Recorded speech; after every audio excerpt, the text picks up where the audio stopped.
As Subaru made a sing-song sound, Rem let out a sigh of admiration. I am shocked. You really do have experience. Subaru moved the needle in a brisk, lively fashion. Before he finished humming, he pulled it up. Okay, one side done. Take a good look. I sewed it right, didn't I? Subaru stretched out the pants to show off his own work. Rem drew in her chin in plain acknowledgement. His mood improved by the reaction. Subaru began working on the other cuff when Rem spoke abruptly. Ah, Subaru. About the conversation at noontime?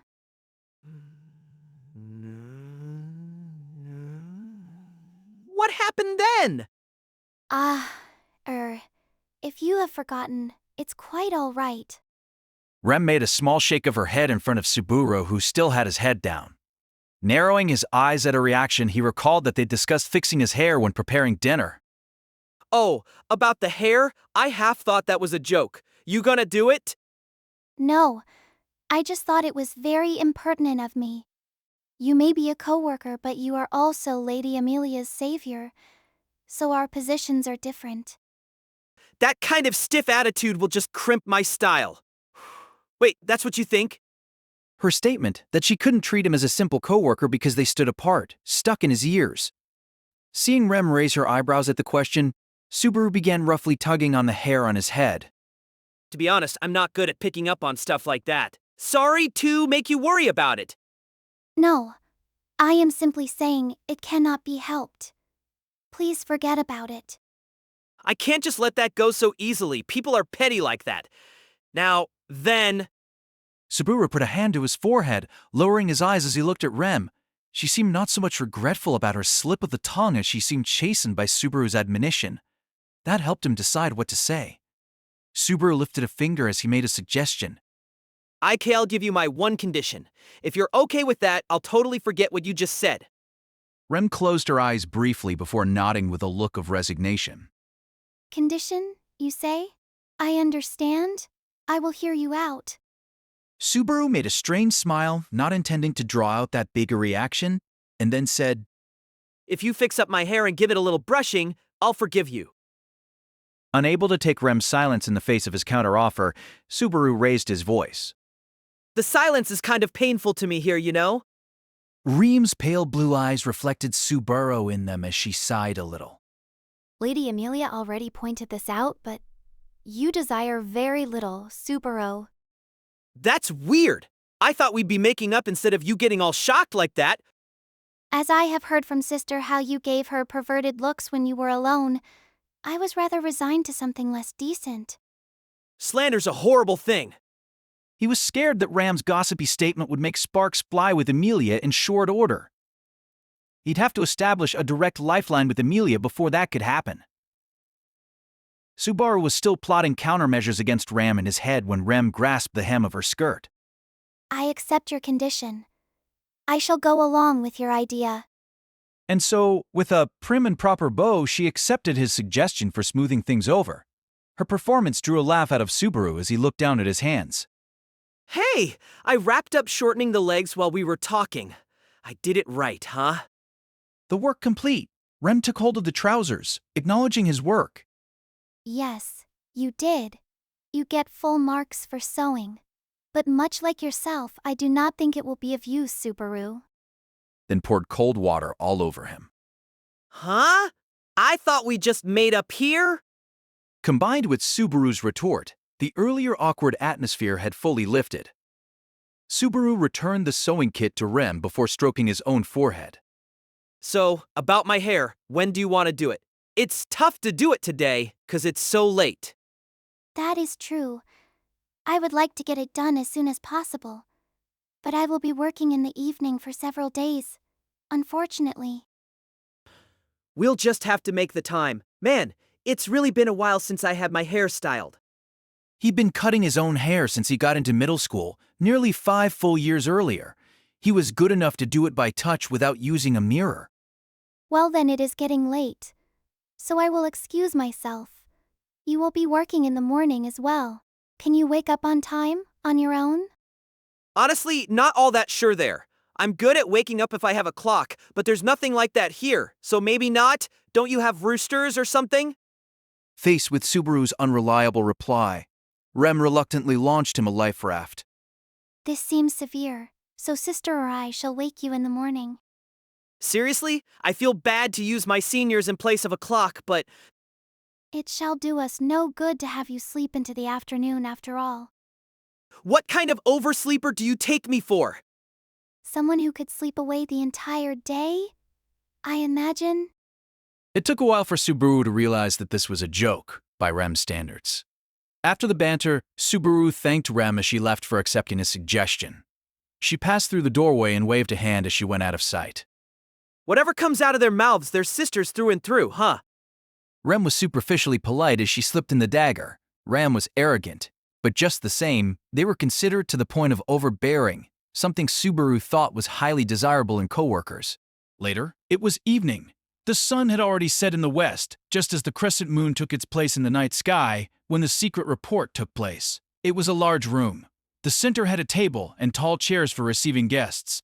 Farther within, the room was furnished with a chair and desk for its owner to conduct his writing affairs. The ebony desk had sheets and feather pens strewn over it, beside which stood a cup that was still steaming, a gentle aroma wafting up from it.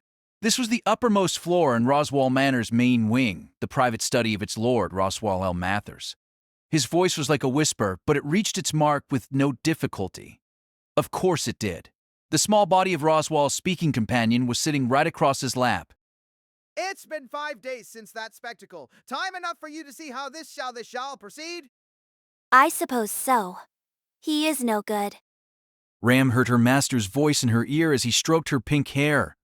Roswaal and Ram were the only two people in the room.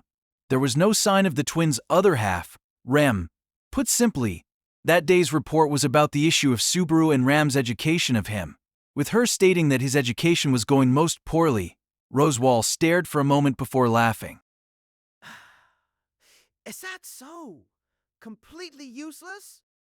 Barusu really can do nothing at all. He's no good at cooking, clumsy at cleaning, and the very thought of entrusting laundry to him disturbs me. He's oddly skilled at sewing, but besides that, nothing can be left to him alone. In a place with so many girls, that too is a grave matter. Is it, Newt? At that age, it cannot be helped, Ram seemed to say with a strained smile, looking up at her master as she thought back on the details of the previous 4 days. In that brief but vivid time, even a stranger would have noticed the grimace replacing Ram's graceful, neutral expression. It is quite raw to see such a face on you. Is he so worthless? Worthless? Through and through, it is not that he is clumsy.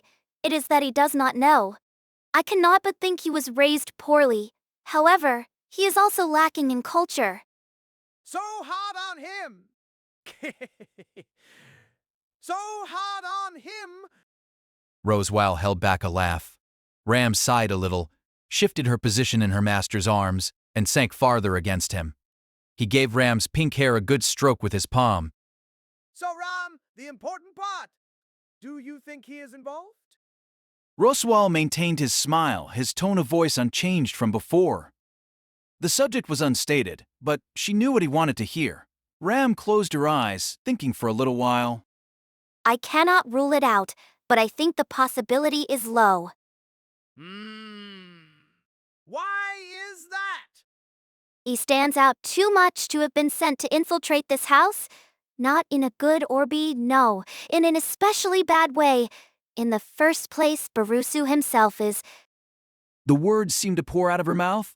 It was in a fashion, a reply to his question, so Roswaal greeted her answer with a satisfied smile. It was the smile of a master that said, "It makes perfect sense." Though the smile was not being sent her way precisely, Ram realized her cheeks were burning nonetheless. I see, and I must agree with that, meaning he truly is a benevolent bystander. As Roswaal spoke, the chair creaked as he shifted positions. He turned opposite to the desk, straight toward the large window through which shone the moonlight. Roswaal's oddly colored eyes seemed to twinkle. The corners of his lips rose at the scene below.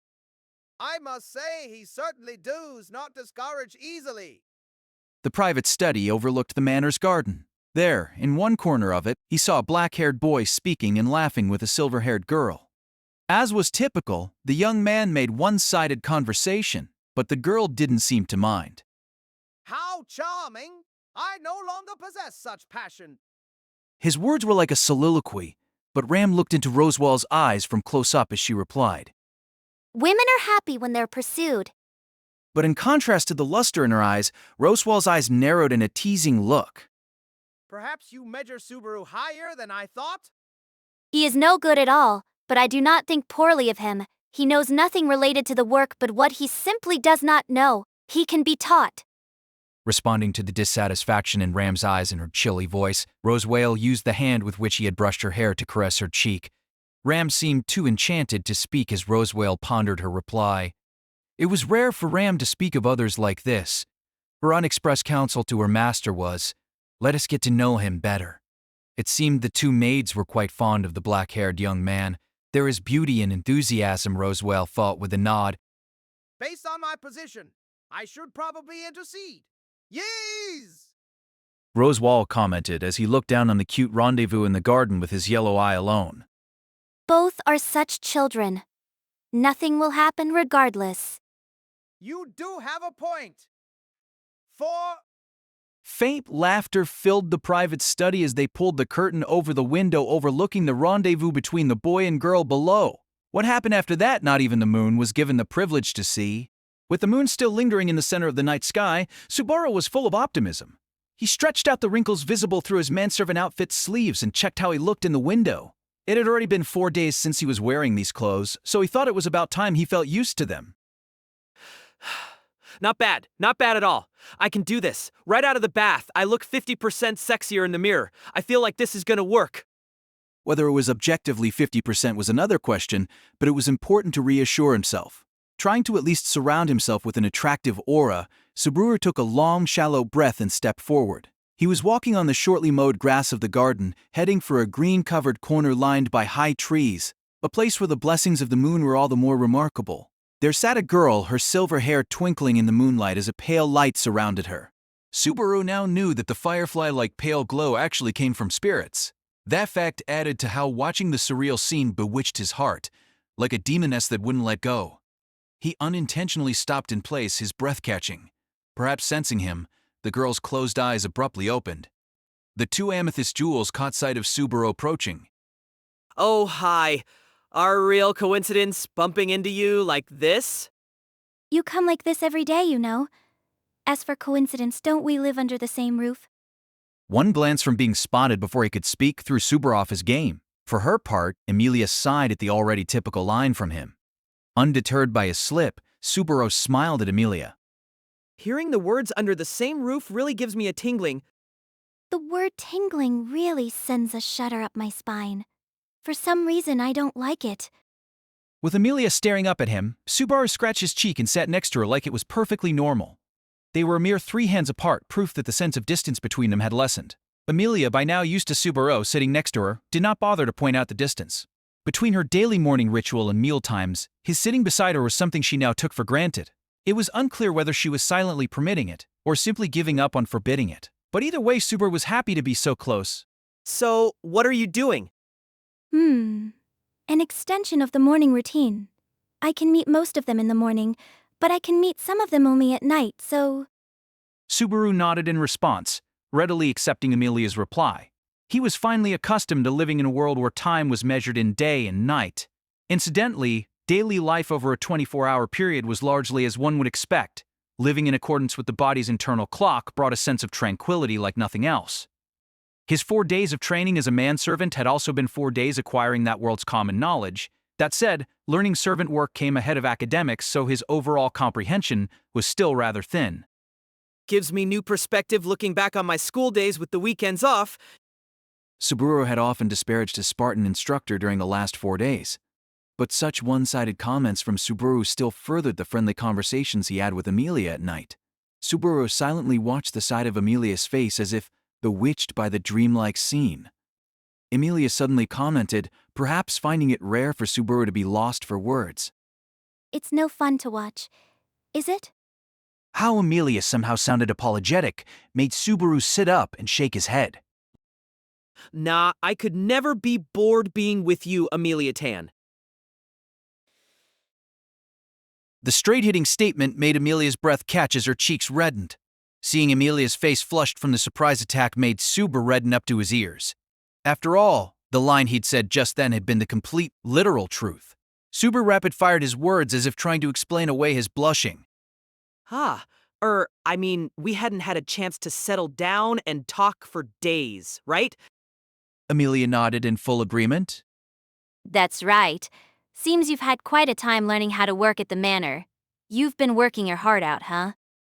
Hearing that makes me so happy I want to cry.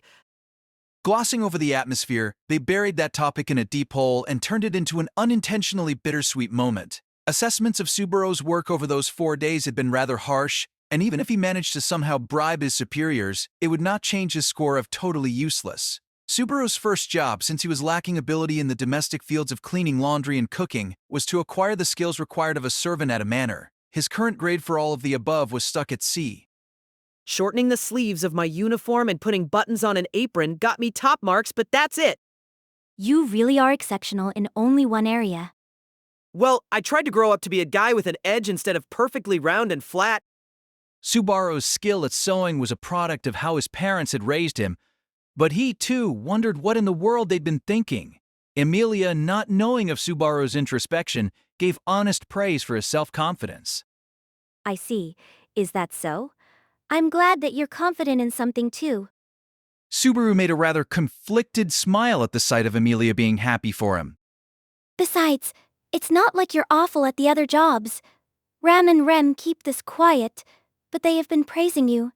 You see... Seriously? So I'm making ground even with my seniors here? So, what, cutting myself with the knife, knocking over the bucket, and messing up the laundry, it all raised my relationship points? I think you should reflect on that just a little. Emilia made a pained smile at Subaru, stating his glaring failures. Her violet eyes gently narrowed, looking at Subaru, examining him carefully at close range. But work's hard every day, isn't it? Super hard, totally tough. It makes me want to borrow Emilia Tan's arms and breasts and lap for some low-stress healing. Yes. If you're making light of it, you must be all right. Emilia reached with a fingertip and gave Subaru's forehead a light push. Subaru, weak to the pressure, could not resist Emilia's fingertip, making a showy tumble backward onto the grass. He let out a pleasant sigh as he felt the soothing coolness of the grass and gazed up at the star-filled sky. A world without city lights made Subaru appreciate the beauty of the stars and the moon in the sky more than ever before. The moon's so pretty, isn't it? There are some places you just can't reach, right? I wasn't asking for it at all, and you hit me with something like that. What, did I say something bad? Subaru's attempt at dropping a romantic line fell flat due to cultural differences in a different world. He pressed a hand over his heart to show he was apologetic, startling Emilia. Oh, darn it. I was trying to hide that. Subaru tried to hide his blushy smile as he moved the hand Emilia was staring at behind his back, the left hand that had borne the brunt of his repeated failures at work. Subaru stuck out his tongue to try to gloss over it, but Emilia lowered her eyes with a serious look. So everyone else is working hard too. Emilia's murmur sounded like she was criticizing herself. Subaru silently acknowledged what Emilia was thinking as she spoke to herself like that. Subaru wasn't the only one learning something at Roswaal Manor. Emilia was in the middle of absorbing a wide variety of things that she had to learn as a royal candidate. Subaru and Emilia were after much different things. To compare the pressure on the two of them was nearly outright rude. Bearing such heavy burdens must have been exhausting. Perhaps Emilia carried worries that she couldn't discuss with anyone. Belatedly, Emilia asked a question, "Butch, How about I cast a healing spell?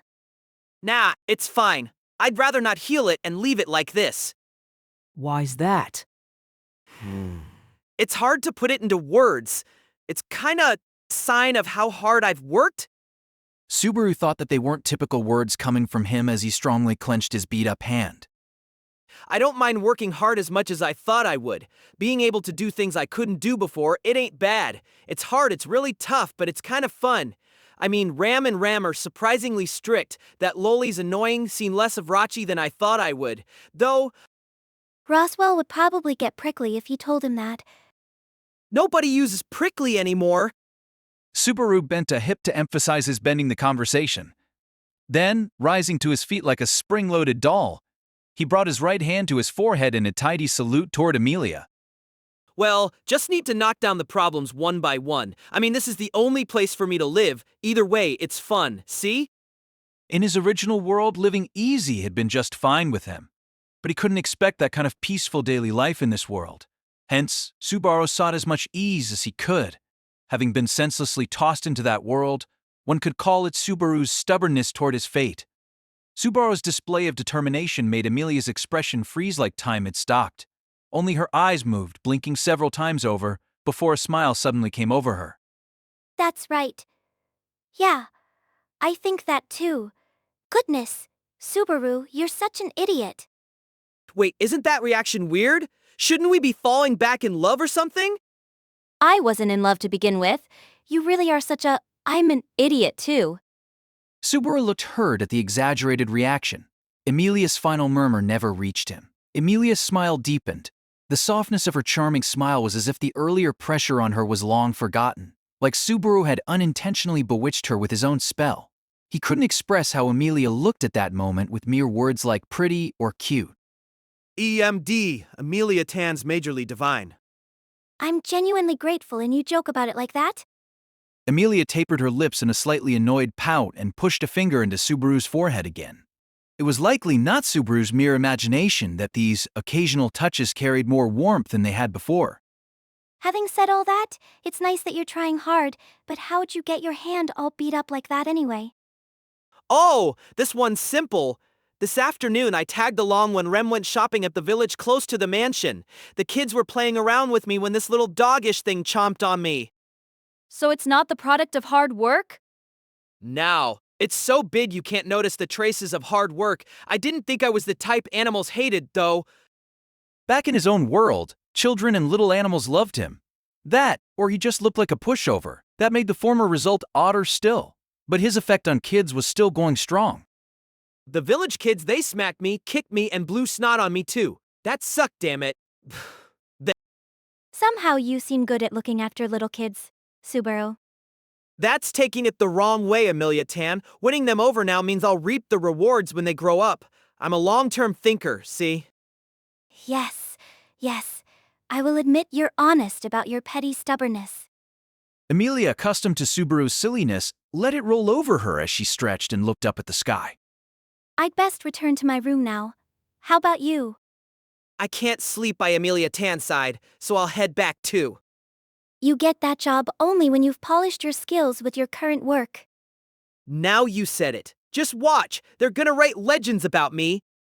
Subaru took Emilia's words to heart, burning with enthusiasm. Emilia made a strained smile as Subaru looked back and raised a finger. Right. Would you come with me tomorrow when I give the village brats some payba? Or a lovey-dovey dove? Go to watch the cute little animals?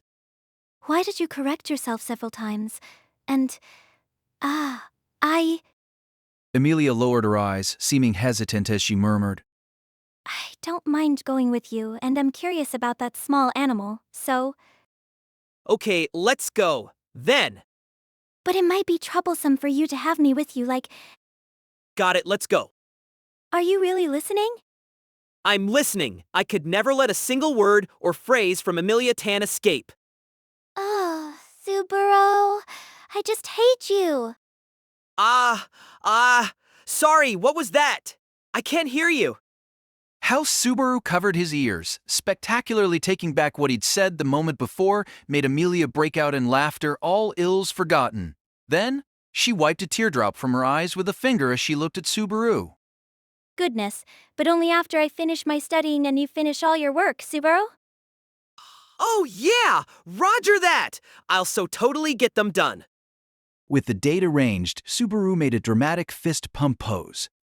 Watching Subaru's self-satisfied look, a charming smile came over Emilia as she let out a little sigh. I was thinking, watching you makes my worries seem so small. Subaru. No way! I mean, you might become queen. Worries and social stress like that would turn my stomach inside out.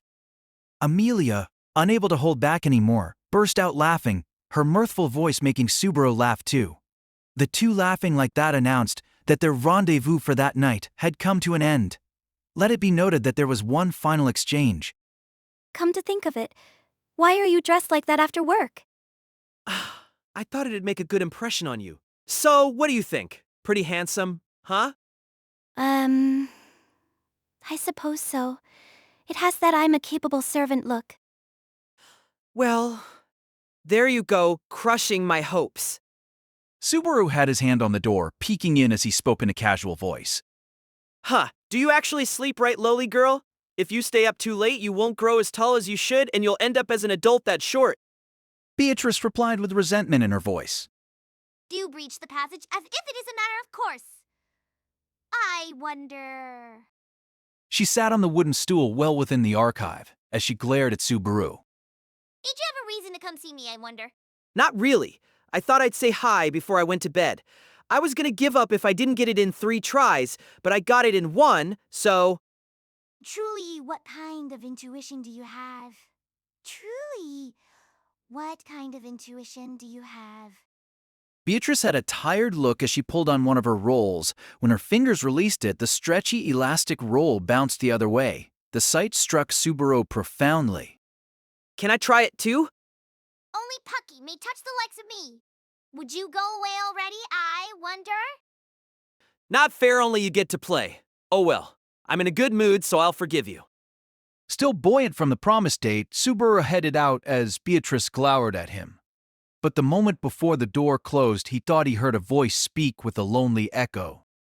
This is it the bad it was, that has nothing to do with me. The voice tugged at him. Huh, gotta open the door so I can give her a good comeback. The once open door to the secret archive now led to a simple guest room once more. He tried opening and closing the door in front of him to see if he could catch it, connecting to the archive again. Rem looked beside herself as she watched Subaru there, opening and closing the door. What have you been doing? Checking the condition of the lock?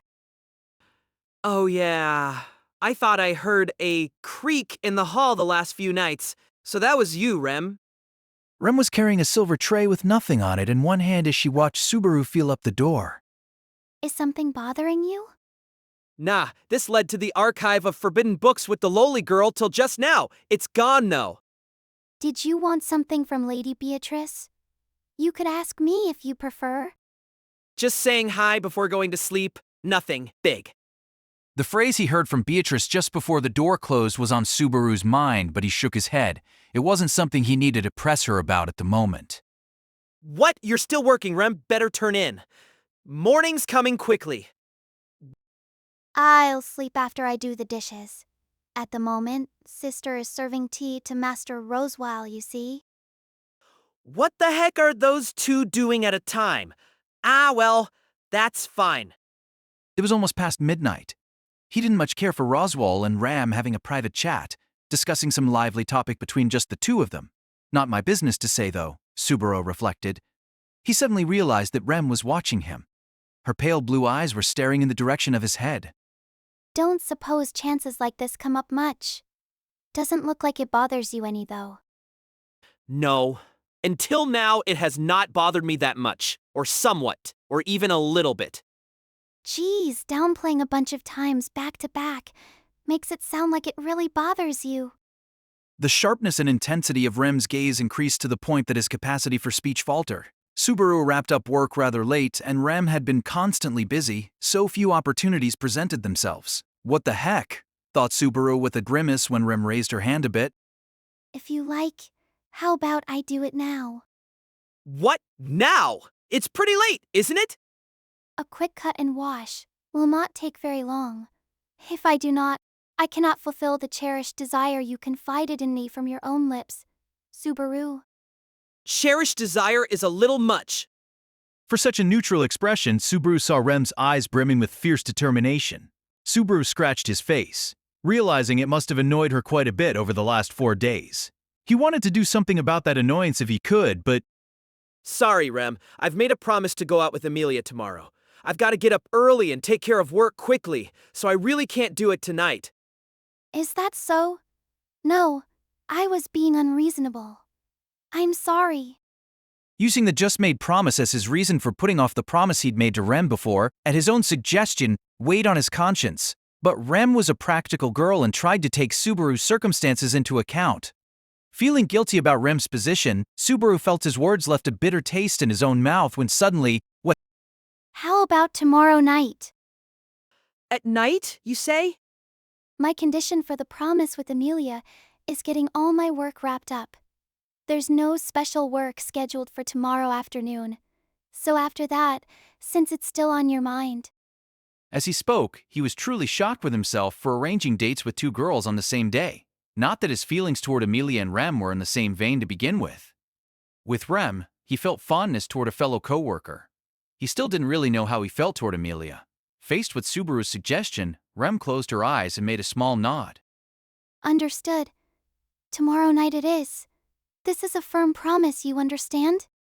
I don't know why it bothers you that much, but yeah, a promise it is. Tomorrow night, then.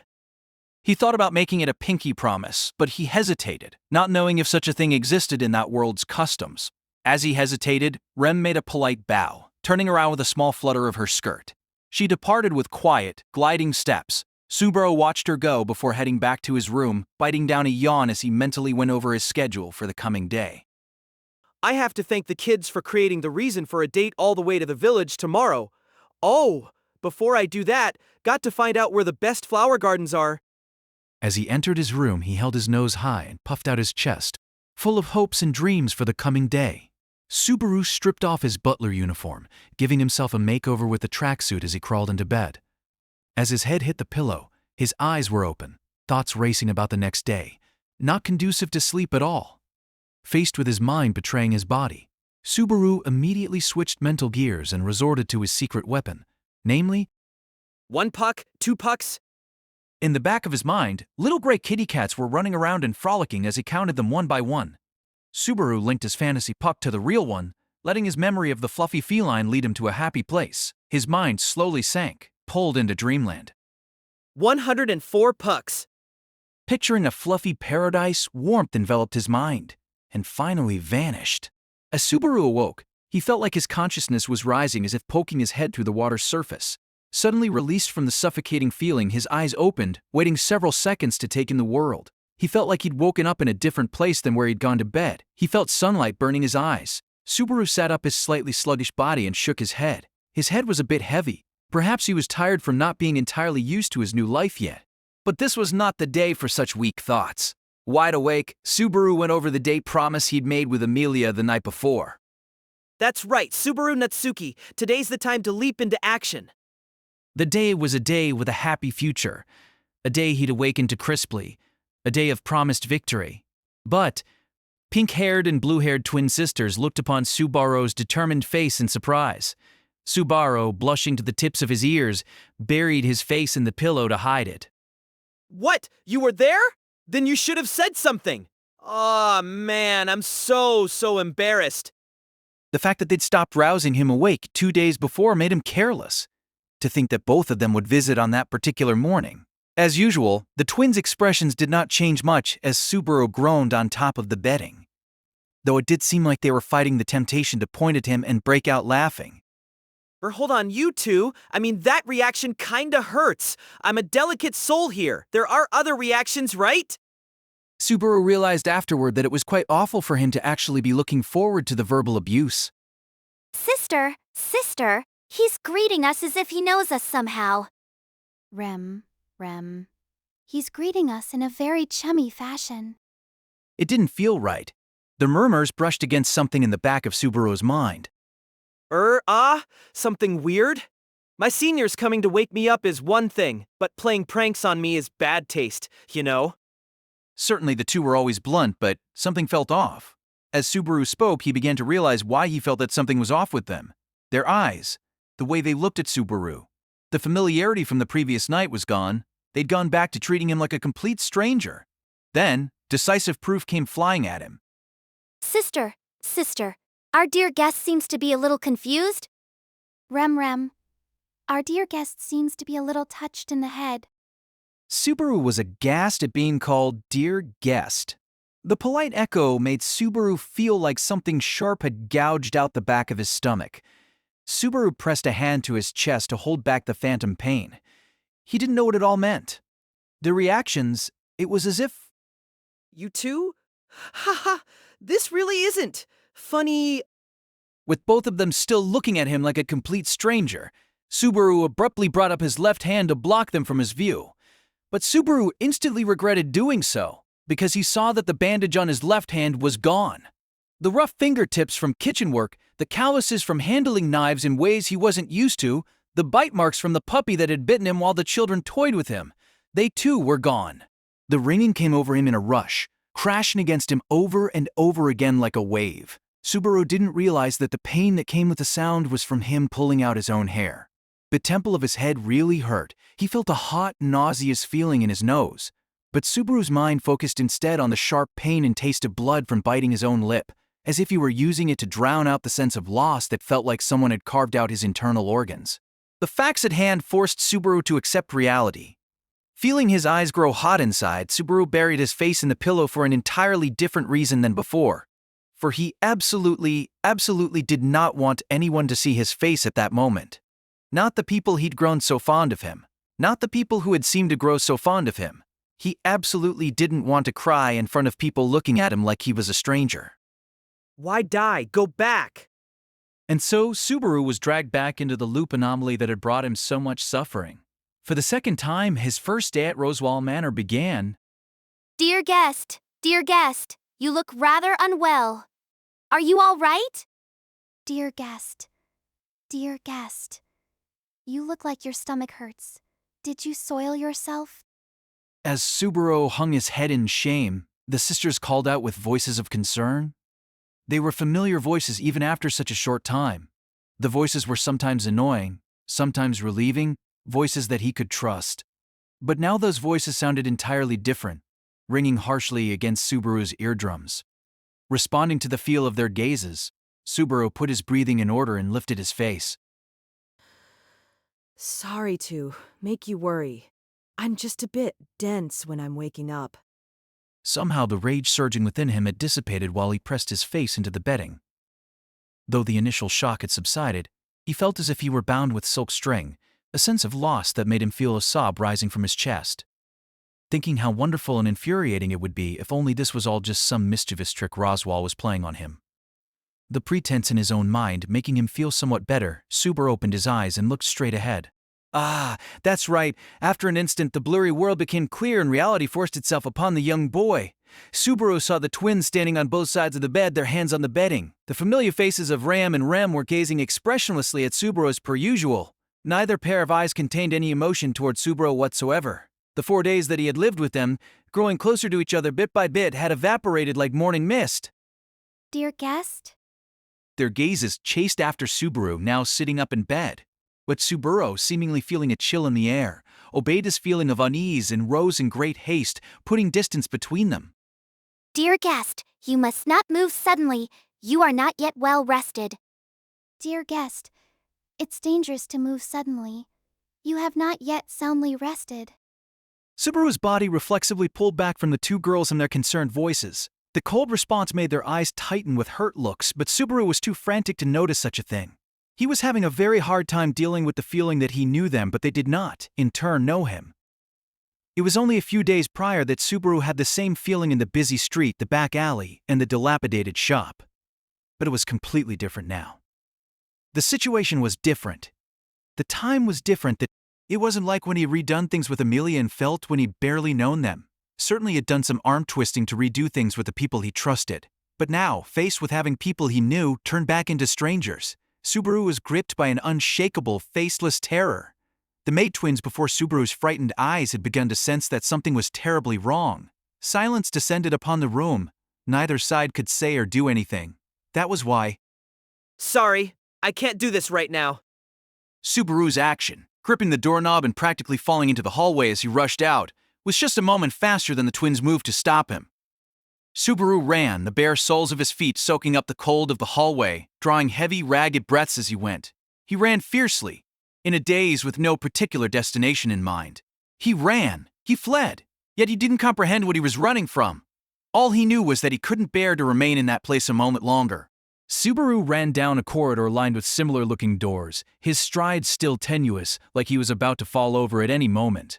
Then, out of breath, Subaru put his hands on a door as if it led right to it.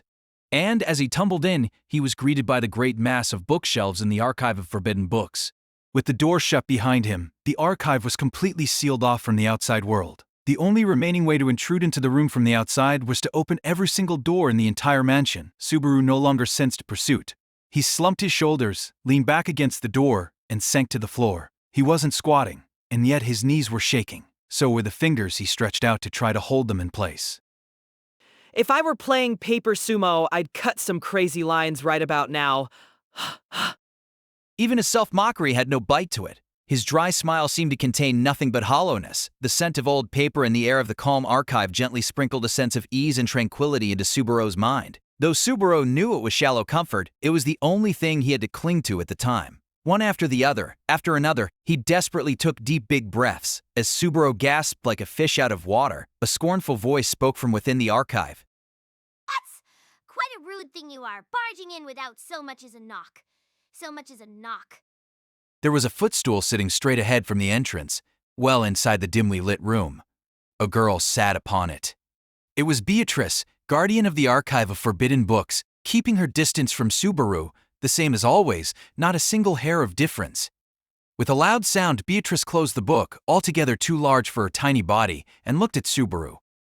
I wonder how do you breach the passage? This makes twice now.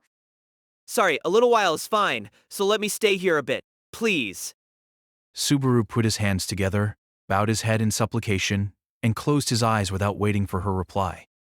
This is a quiet place with no one here to bother me. I've got to get a grip on the facts. What's my name? Where am I? Who are the two twins from earlier? What's the name of the girl in front of me? And who is she? This weird room? The 4 days I spent? The promise I made to be with someone tomorrow who... Oh yeah, Emilia. He recalled her silver hair, twinkling under the moonlight, her bashful smile. He remembered the promise he had made with Emilia, with the moon and the starry sky shining above them. Are Beatrice, we close enough for you to be calling my name, I wonder? you said I breached the passage just now, and once before too? Beatrice made a sour look at being addressed like an acquaintance and having a question foisted upon her. However, Beatrice valiantly maintained her poise as she replied. You and your thick skull barged in here not 3 or 4 hours ago. The time I came in, messing with your setup, and you got mad so you bullied me. Got it. Though there was no strength behind it, he did not neglect his sarcasm toward Beatrice, getting further under her skin. Subaru had encountered Beatrice 3 to 4 hours earlier, she'd said. Her words could only mean when he had first awakened at Roswaal Manor, when Subaru had, without any thought whatsoever, broken through the looping corridor on his first try. When he next awoke that morning, Ram and Rem were in front of the bed. In other words, this is the second time I woke up in the manor then. Subaru gathered up memories from all over the place to piece together his circumstances. The only time the twins had both been present when Subaru woke was that morning. They'd alternated after that. Furthermore, the first day was the only time when he'd had the social status to use the bed in the guest room. In other words, I went 5 days ahead, and I've gone 4 days back? Just like in the royal capital, Subaru had gone back in time. That summed up his present situation. But understanding it was one thing, accepting it was something else. Subaru clutched his head and tried to think of what could cause him to go back in time. When Subaru had gone back in time at the royal capital, it was triggered by death, which he dubbed return by death. He'd decided that, having died 3 times over before saving Emilia, he'd left that loop behind. In point of fact, he'd spent 5 days at Roswaal Manor in absolute peace and quiet, hadn't he? And then, poof, suddenly going back in time, he hadn't received any warning whatsoever. Did the conditions change from before? I made myself think dying sent me back, but maybe it goes back on auto after 1 week? No, if that were the case, then... If that was so, there was no reason for him to have awoken on the first day at Roswaal Manor at all. The principles underpinning going back in time remained unclear, but loops like the one at the royal capital surely followed certain rules. One rule was definitely the place where you were reborn. If Subaru hadn't been freed from that loop, he should have awoken right in front of the owner of the fruit shop with the scarred face, as he had 3 times over. But it wasn't a scarred middle-aged man, it was those angelic maids. Guess I've moved on up. That part made him feel like he'd traded hell for heaven. With several pats, Subaru felt up his own body and ensured that he was uninjured. You wouldn't think anything had happened. But if I died, how did I die? Everything was normal before I slept during the 4th night. At any rate, it didn't feel like any situation I'd die in my sleep before reaching the 5th day. He wondered if instant death without any conscious knowledge of it whatsoever was truly possible. He tried to picture dying from poison or gas in his sleep, but that meant being assassinated. There was no reason anyone would assassinate Subaru, so the preliminary conditions simply hadn't been met. So does that mean it's a forced loop unless I reach clear conditions? If you looked at it like a game, it was like a game over that happened if you didn't trigger the necessary flags? Not knowing who'd put up the flags or why it was bad enough but not knowing the triggers, that was pretty dismal game design. Besides, I'm the kind of gamer who gives up quickly and runs off to read a strategy guide. A scornful smile came over Beatrice as she watched Subaru sink into an ocean of introspection. She sounded bored when she spoke. It's become rather boring around here with all the mumbling you've been doing. Death this, life that, this is why humans are so boring. I suppose it's all deceits and conceits to the very end. This is why I can't hold a conversation with your kind Bidja. It was a blunt, even cruel way of blowing him off. But Subaru was relieved that Beatrice's attitude hadn't changed a bit. He rose up, dusting off his rump as he turned to face the door. Leaving, I suppose. There's some things I've got to figure out. I'll leave moping around for some time later. Thanks. I have done nothing at all. Would you leave already? I wonder. I really must readjust the passage. Though there was not even a sliver of gentleness in her tone, for some reason Subaru found that reassuring.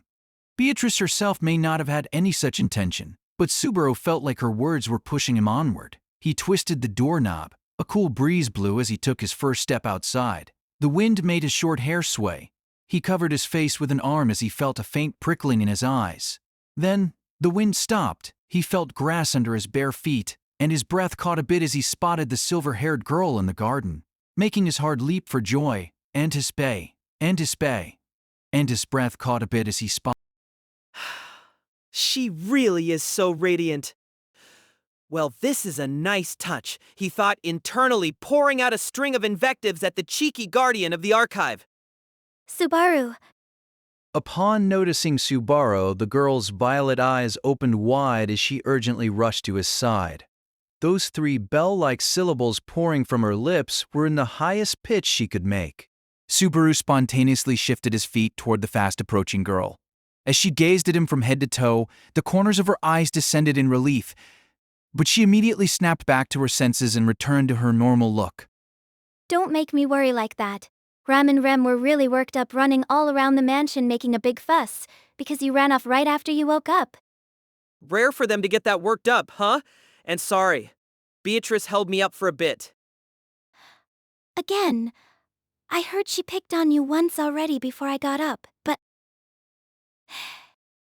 As Emilia's beautiful face drew near with an expression of concern, her defenseless look made Subaru reach out his hand to her, as if his own weak heart were trying to cling to her for support. But it was far too abrupt a place for it. If he did that, calming down in the archive would lose all meaning. It wasn't his goal to make a scapegoat out of Beatrice. All Subaru could do, seeing Emilia's anxious face, was respond with a vague expression. It wasn't very Subaru-like behavior, but Emilia's formality didn't permit her to dig much deeper. Of course it didn't. Emilia hadn't spent a single hour with this Subaru since meeting him. There was no way she could know that. The 4 carefree days Subaru and Emilia had spent together had been tossed into the gutter. 4 carefree days that had really happened, that Subaru knew but Emilia did not. what is it? Is there something on my face? Yeah, there are cute eyes, nose, ears, and mouth all over your face. I'm glad that you're all right. Emilia's face, scowling as if to complain about the initial sweet talk, immediately nodded at the last part. Yes, I'm quite all right because you protected me. How about your condition, Subaru? All good, all good. Thanks to blood loss, mana drain, and the shock from when I woke up, I'm a bit weak, and my mind feels like it's been beaten with a bat, but I'm feeling good. I see. That's 1A? That sounds like you've been taking a beating all over. I'm fine. See? He spread out both arms and turned all around to show Emilia that he was in good health. He did seem to be returning to top form, bit by tiny bit. The gears were turning, the tongue was moistening the lips. He had to start being Subaru, not Suki. Well, that's fine and good. Are you going back to the mansion? I have a little bit of business, actually. Chat time with the spirits, huh? I won't be in the way, so can I stay? And lend Puck to me, would you? Emilia tilted her head and spoke as if speaking down to a child. That's fine, but you really have to stay out of the way. This isn't a game. Emilia's sisterly behavior was just so adorable that it made Subaru's spirit burn with determination. Okay, Emilia Tan, let's get this show on the road. Time is short, the world is big, and our tale has just begun. I suppose S.A. What did you say just now? Where did this tan come from? It's okay, just go with the flow. With Emilia expressing surprise at his intimate pet name, he pushed on her back as both headed to that spot in the garden. Her losing the will to keep correcting him and grudgingly accepting how he spoke to her had been one of the bonds built up between them during those 4 lost days. Emilia still wore a face of resistance as Subaru walked behind her and murmured very quietly. We'll get them back. As they stopped, he gazed at her long silver hair and then shifted his eyes to the sky. He spitefully looked at the sun rising in the low sky of the east. This and 4 more, and he'd be right at the appointed hour. All he needed to fulfill the promise with this girl like the moon was to greet the arrival of the sun. He had time, and he knew what the answer would be. I don't know who's got it in for me, but I'm gonna take it all back and make you cry. Don't underestimate how tenacious I can be after I fell madly in love with the smile I saw that night. He shook a fist toward the sky and declared war to no one in particular. It was Subaru's first declaration of open defiance at the summons and loop that had brought him to that world. He had begun his battle against the second loop, all so that he could move past his week at Roswaal Manor and learn how those days would continue. And to protect and fulfill the promise he had made that night, Subaru's caustic words to the rising sun raised the curtain for his second first day at Roswaal Manor. All he had to do was see the sun rise 5 times. Subaru's plan was to spend the intervening time doing the same things to the fullest extent possible. In accordance with his resolution in the garden, Subaru's final objective was to fulfill the promise he'd made to Emilia on the final day. To do that, he had to get to that 4th night and make that promise once more. This was because he'd concluded that loops were, to a certain degree, set in stone. If he followed the same path, the story would conclude at the same place. If things followed the same flow as before, it was a natural result. Factoring in the thought processes and behavior patterns of the people involved, things would surely head to the same place. To Subaru, the important thing was to redo everything and change up only the end result. That was the best way to proceed he could think of. In other words, the best way to reach his objective was to see the loop through. With sublime mischief, Subaru resolved to save and load his way forward, leading events to the conclusion he desired. So, what is this? Did I mess up somewhere? In the steamy bath, Subaru opened his mouth wide and blew bubbles as he looked back on his first day. As far as his plan was concerned, everything after that moment of resolve that morning had been a complete disaster. First, he'd finished his daily morning routine with Emilia and awaited Roswaal's return to the manor before speaking to him in the dining hall. Put bluntly, he didn't have confidence he could reproduce all the fine points of an in-depth conversation, but surely he'd touched on all the high notes from last time. He'd got to touch Puck as a reward, addressed Emilia like a friend, discussed Emilia's candidacy for the royal succession, and determined where he stood in relation to Roswaal Manor. Just as before, Subaru had charmed his way into becoming an apprentice servant at Roswaal Manor. Afterward, he'd gone off with Ram to be shown around the manor and begin his first day of work. But that's when things went off the rails. Subaru, his face the only part not submerged in the bath, let his chin ride upon the water of the tub as he murmured with dismay. Then why was everything different from last time? I feel like a student who went through all the trouble of writing cheat sheets when they changed all the subjects on the test. What was the point of redoing it?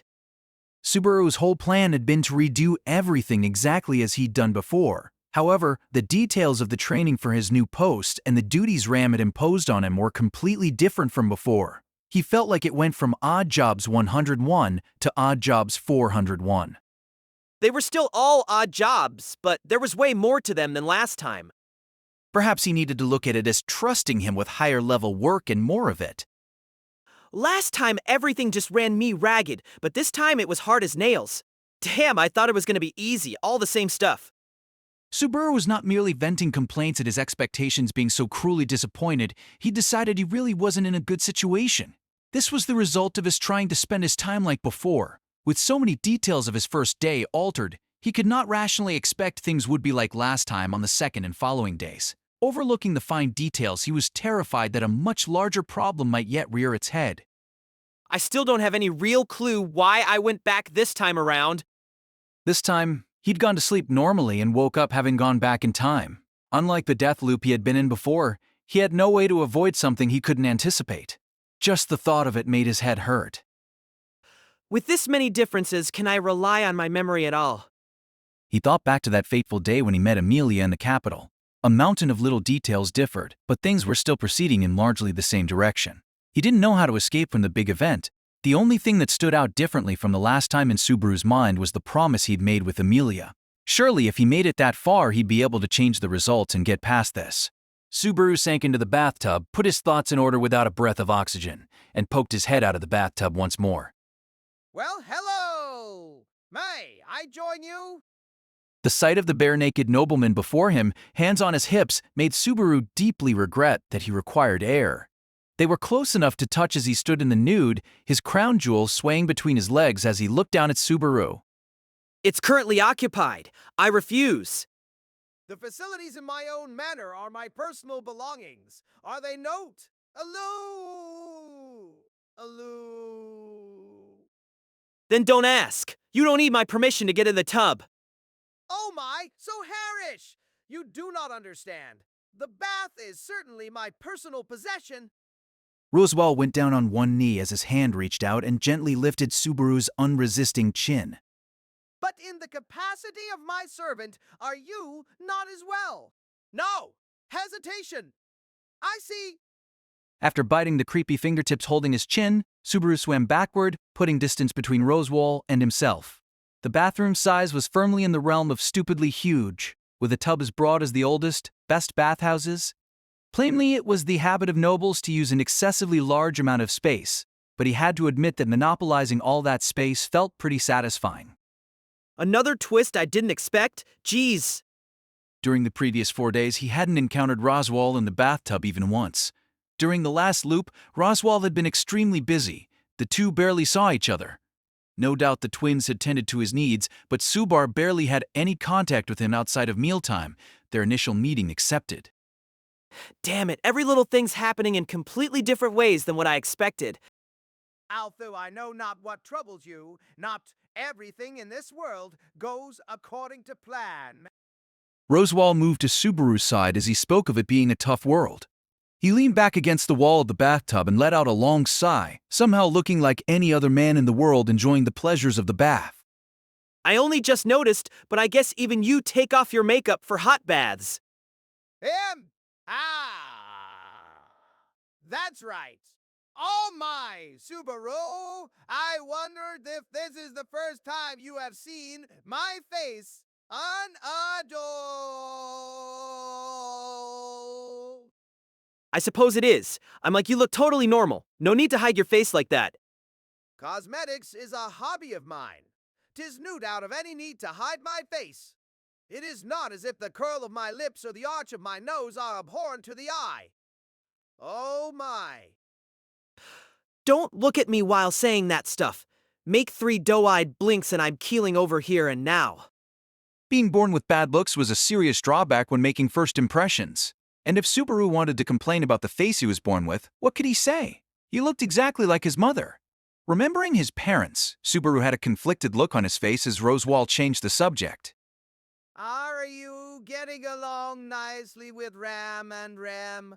They've worked here for quite a while, so they're sugily passing things along to their junior. Well, I haven't talked to Rem much, but I'm getting along well with Ram. If anything, Ram is a bit too friendly. Even with us senior and junior, she hasn't treated me any differently from when I was a guest. Rem will make up for that shortcoming. It is only right sisters support each other. Those two are very well suited for each other in that sense. From what I see and hear, Ram's the weaker sister, while Rem always covers for her. In every sense, it was clear which twin sister had the superior ability at domestic work. Rem had first-rate skills across the board, while Ram would have needed to work hard to come close to second-rate. Normally, that setup would give Ram an inferiority complex. But But all I hear is Ram's amazing because she's older. Being so bold is unreal. Being so bold is unreal. If you wish to speak of being bold, I think you are quite the specimen. But I see. I wonder if you replied and said the same things to her.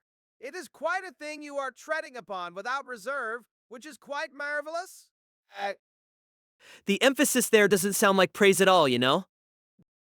Subaru didn't hesitate to intrude on other people's personal turf because he was so bad at reading the mood. That aloof disposition made it easy for him to get isolated. You might say that it was his bad habit to get on other people's nerves. At Subaru's reply, Roswaal closed his right eye and looked up at the ceiling with his yellow left eye alone. It is not sarcasm. I truly believe it is a good thing. Those girls are a little too perfect for each other, you see. Quite likely. Some things change only when someone comes from outside and gives a little push. Yees. Something like that. Huh? Something like that. Indeed. The two immersed themselves into the bathtub up to their necks, letting their entire bodies soak up the sensations. A little after that, Subaru raised his eyebrows, remembering something. Oh, right. Roz, there's something I wanted to ask you. Is that all right? Will, if it is within my vast personal knowledge, I would not mind. That's the most roundabout way of saying I'm really smart that I've ever heard. But, anyway, how is this bath heated? Subaru knocked a couple of times on the bottom of the tub as he addressed what had been nagging him the whole time. The bathtub Subaru and Roswaal were soaking in was made of stone. Its pleasant smoothness made him think of marble. The bath was in a corner under the mansion, and of course it was for both genders. To begin with, everything in the bath was swapped after each time, so he had no special sense of fulfillment from getting in after Emilia. Not that I'm boiling in here, I just noticed before I got in. From time to time, your inquisitive spirit truly astounds me. I wonder if it is youth. Although I wonder if I would have had that thought when I was your age. Roswaal seemed to see a rare dazzle in Subaru's youth as he nodded. Regardless, the answer is quite simple. You see, there is a fire-attuned magic crystal under the bathtub that heats it. When triggered by the mana of someone entering the bath, it activates and brings the water to a boil. Surely you use such a thing in the kitchen. So that's how that pot worked. I was wondering how you cooked here without gas. After Rem had made brief use of it, it'd been Subaru's turn to peel vegetables. In the first place, not understanding the meaning of words like it runs on mana, spoken like an obvious everyday thing, probably meant the dawn of Iron Chef Subaru was still a long time away. I mean, if it's mana, does that mean only magic users can use it? Note in all life forms have gates. No plant or animal is an exception. If it was not so, we could not achieve a society built on the use of magic crystals. Subaru puzzled over the new piece of vocabulary. Roswaal, watching Subaru like that, cleared his throat and raised a finger.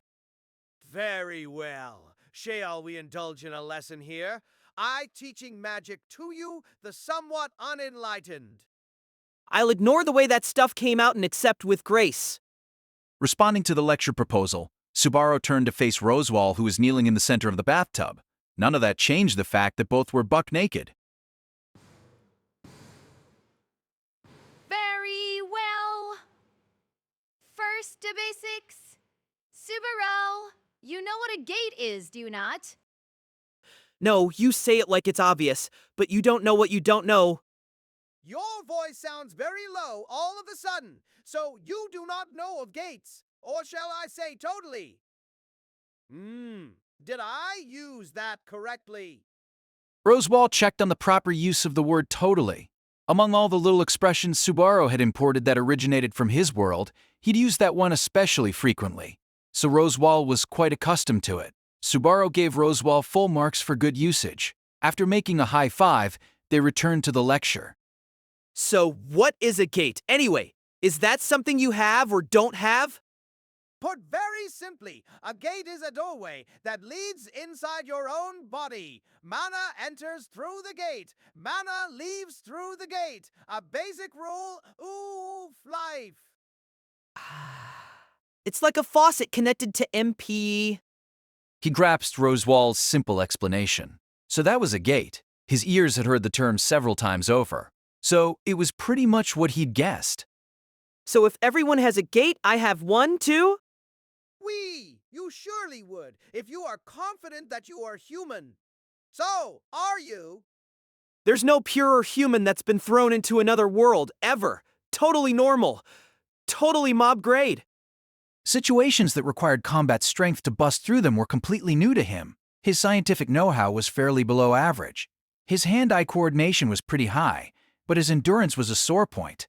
His acquired skills were sewing and bed-making. One-way trip to becoming cannon fodder. But Subaru wasn't hung up on that. This was the second thing to be happy about since arriving in a different world. Enthralled by the word magic, his heart thumped, his eyes twinkling with hope. Of course, the first thing I'm happy about is meeting Emilia, but this is pretty awesome. Finally, I can fulfill my dream of being a magic user. I've waited my whole life for this. Wheel? I am glad speaking of magic pleases you so, but becoming a magic user is largely dependent on fortune. In the first place, the properties of gates matter a great deal. You are, unlikely to be as blessed as a genius such as I. Roswaal's behavior made Subaru hear a little ding as a flag rose in his mind. In spite of Roswaal's overwhelming confidence, he didn't know that Subaru, soaking in the bathtub in the nude before his eyes, was a guest summoned from another world. Tradition held that those summoned from another world possessed special abilities. So far, weapon skills were out. Intellect was out. His luck modifier was either 0 or somewhat negative, but magic. My new hope is in your hands, Rachi. Magic, magic, let's talk magic some more. There's a magic wave here, and my twinkling future's surfing on it. Is that so? Then let us continue. Did you know that magic has 4 basic affinities? Nope. Aha! It feels good to have someone so senselessly, pointlessly guileless and ignorant before me, so I shall explain. The 4 elements of mana are fire, water, wind, and earth. Do you understand? Got it. These are the basics, huh? Consider them absorbed. Go on, go on! Subaru's request seemed to rub Roswaal the right way, so he nodded and continued his explanation. Fire element relates to temperature.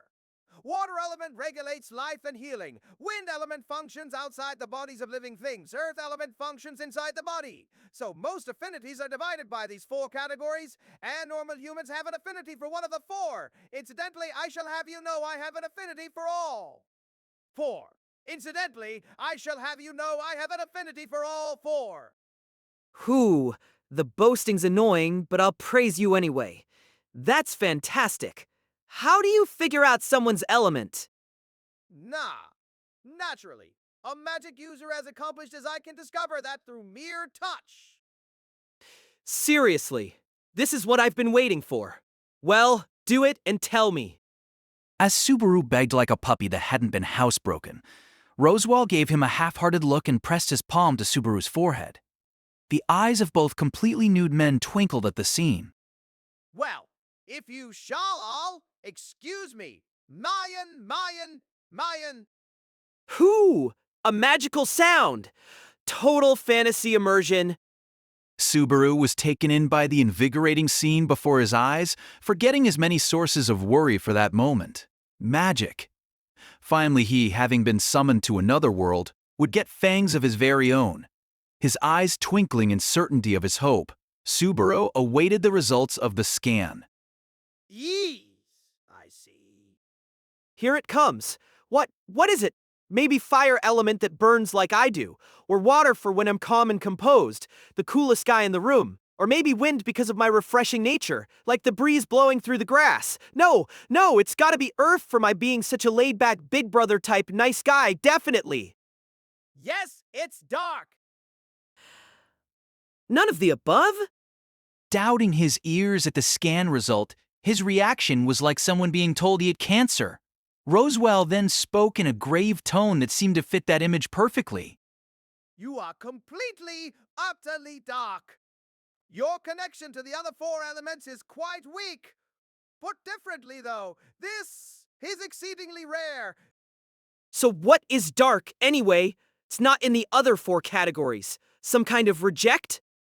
I did not mention it, but there are also elements beyond the basic four, namely dark and light. Whoever! Very few people have those affinities, so I did not bother to explain.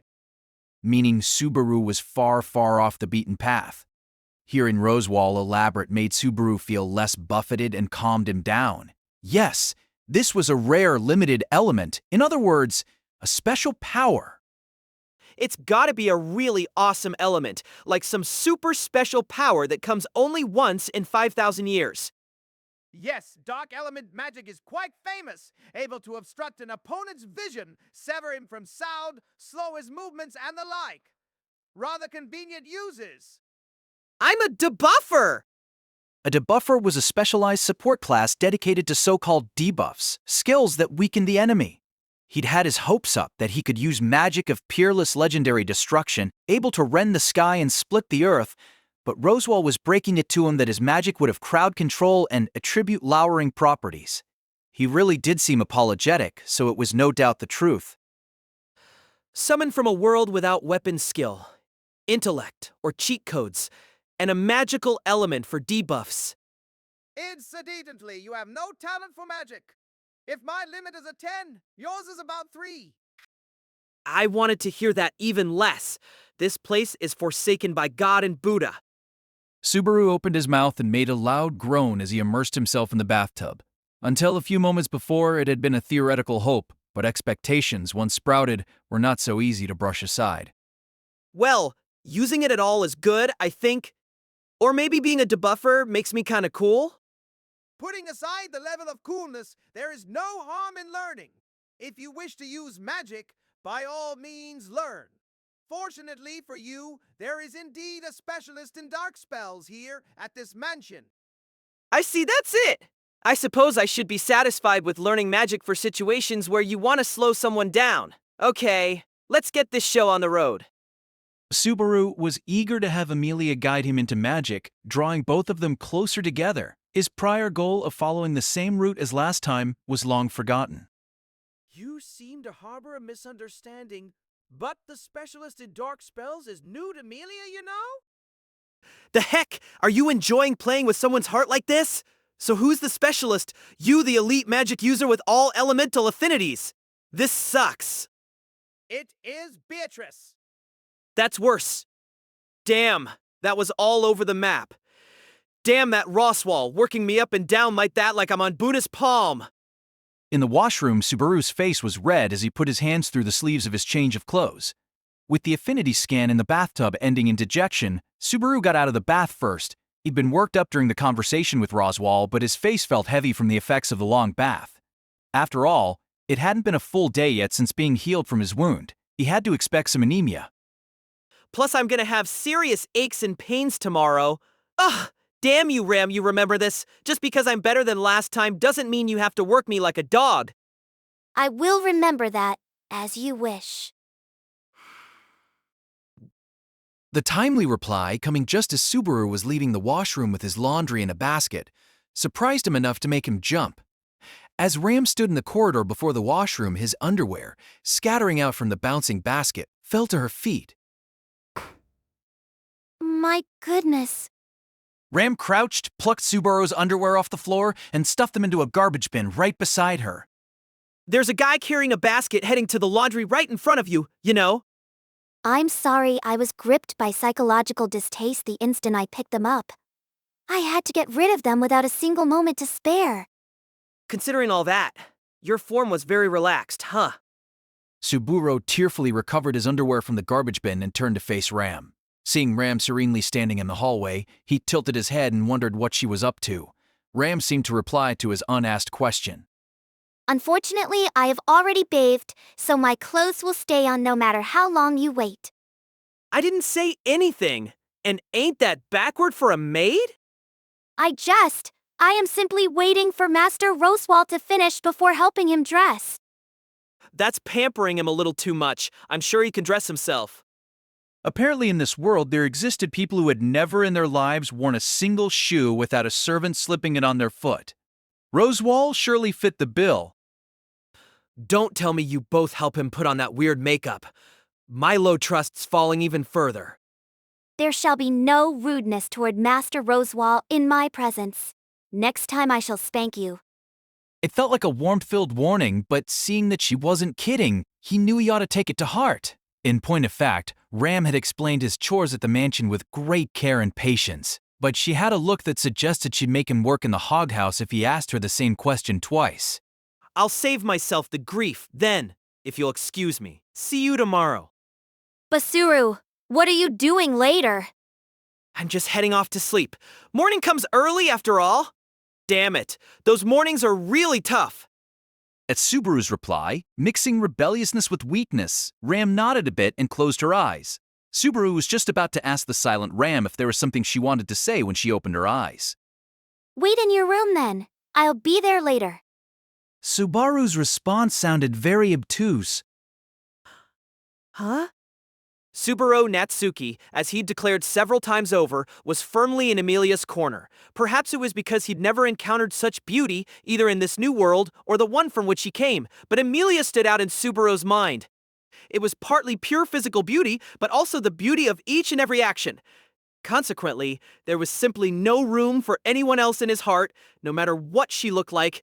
That's why this perfectly made bed has one purpose: for me to get a good night's sleep. Subaru forcefully thrust an accusing finger at his bed, venting to no one in particular. Subaru, having returned to his room after leaving the bath, had wasted all the intervening time on putting his bed in order.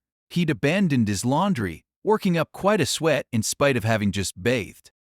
There's no deep meaning to it. No deep meaning to it. Mundane thoughts out. Mundane thoughts out. Calm down. Calm down. 1 Emilia, 2 Emilias, 3 Emilias. Is this heaven? Be quiet, Barusu. It's night already. Do be quiet.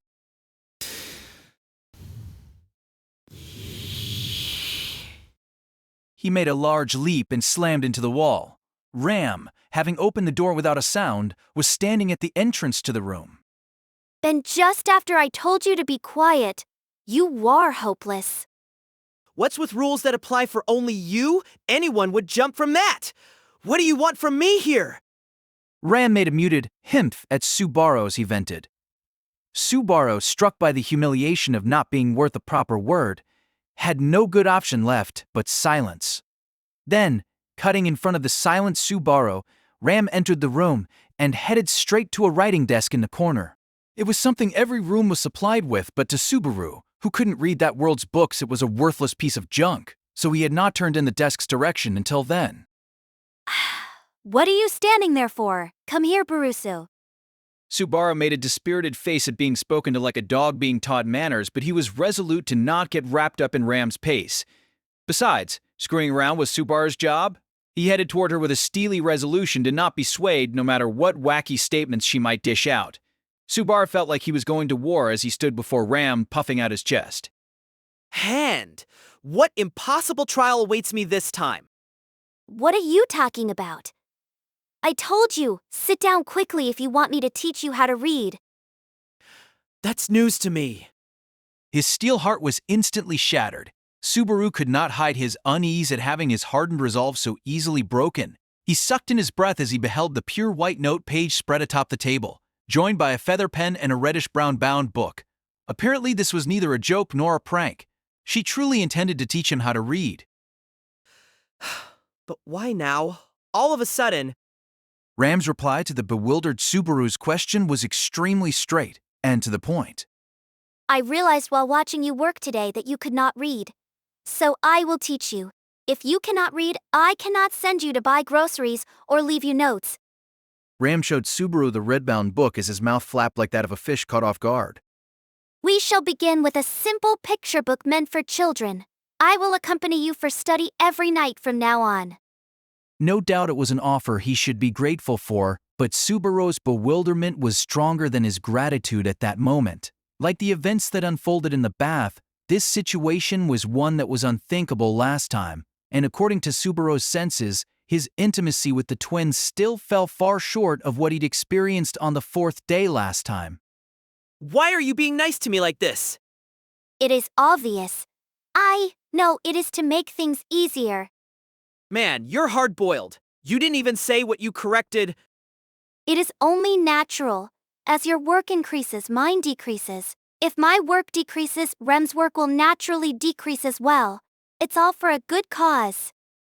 That means a ton of work falling on me, though?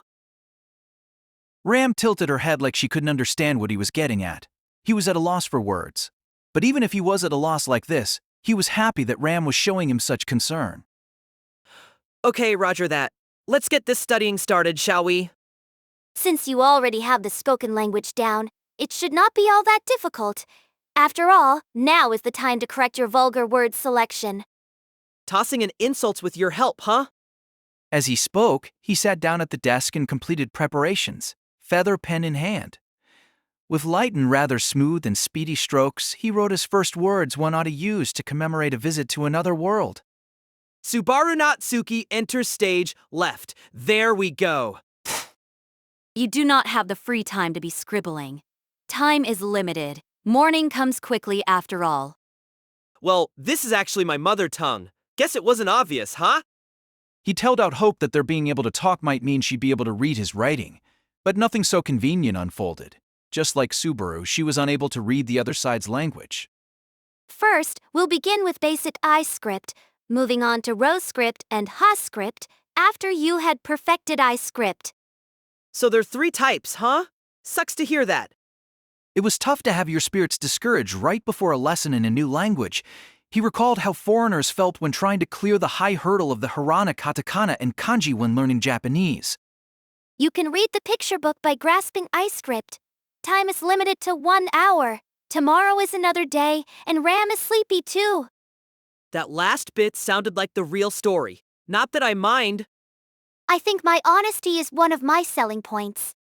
He didn't know if her unhesitant reply was serious or a joke. It really felt like she meant it, so Subaru dove right into the script lesson. Fundamental to learning any new language was grasping the characters through repetition of the writing process. He copied the basic characters Ram wrote down, filling the page with them.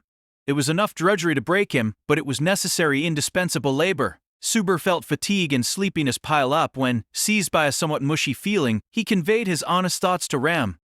You know, even if you said it's to make things easier for you, I'm still glad. The feather pen made a faint sound as it ran along the paper. Subaru thought back to the 4 days from last time while writing down the same characters page after page. Now that he thought about it, he was chasing after Emilia every day, whenever he had the chance, but he'd spent the most time with Ram during that period. Subaru was basically an amateur at all the chores of the mansion. Of course, teaching him was bone-breaking, all the more so because Ram was doing that on top of her regular duties. The burden naturally fell on Rem as well. In addition to that, he hadn't had much contact with Rem during those 4 days. Subaru knew that the highly competent Rem was covering for a portion of her sister's chores, so Subaru owed her for indirectly shouldering his burden too. Honestly, I didn't think you liked me that much. It was natural that educating a useless newbie like Subaru was a pain. Certainly that was the opinion Ram voiced, but Subaru felt used to it already. I hate to weigh you down, but thanks. I want to be useful as soon as possible. Subaru was thanking her from the bottom of his heart for then and for the future. For her part, Ram quietly went, making a cute sleeping sound atop the immaculately made bed. The feather pen made a sharp sound as it snapped. Subaru, surrendering to his sudden impulse, opened his mouth wide and yawned. He brusquely wiped away the wetness from the corners of his sleepy eyes and stretched all the way up. The sinking sun of the evening sky had left an orange tint as its parting gift to the leisurely passing clouds, thanking them for another day's work. Subaru watched the clouds as he rotated his arms, legs, and neck to make sure everything was in working order. Effects remained from heavy labor, but he didn't feel the same fatigue that he had on his first night. No doubt it wasn't that his body had grown tougher. Rather, he'd become more accustomed to his chores, the greater efficiency leaving him less beat. Since his body didn't get any stronger with return by death, he had to rely on learning through experience. Sorry to make you wait. Subaru, are you all right?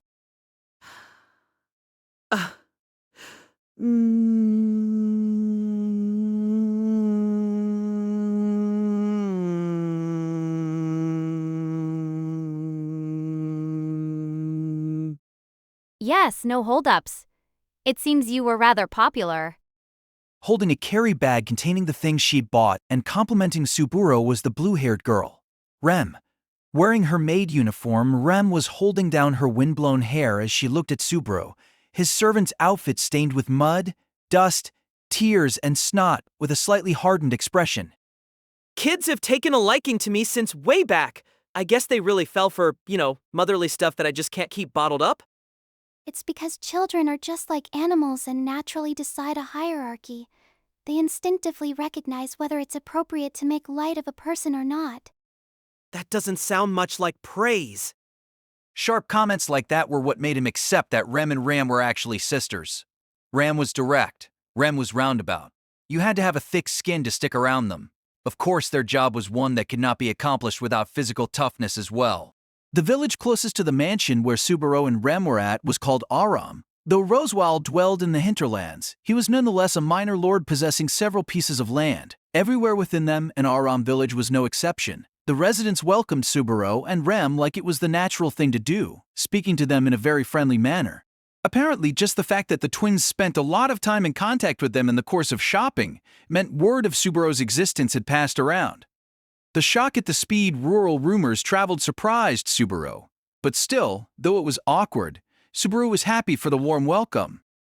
Having said that, what's with those brats getting all clingy like that? Don't they know that touching everything just gets your fingers burned? Can't they tell I'm putting out a hard-boiled aura here?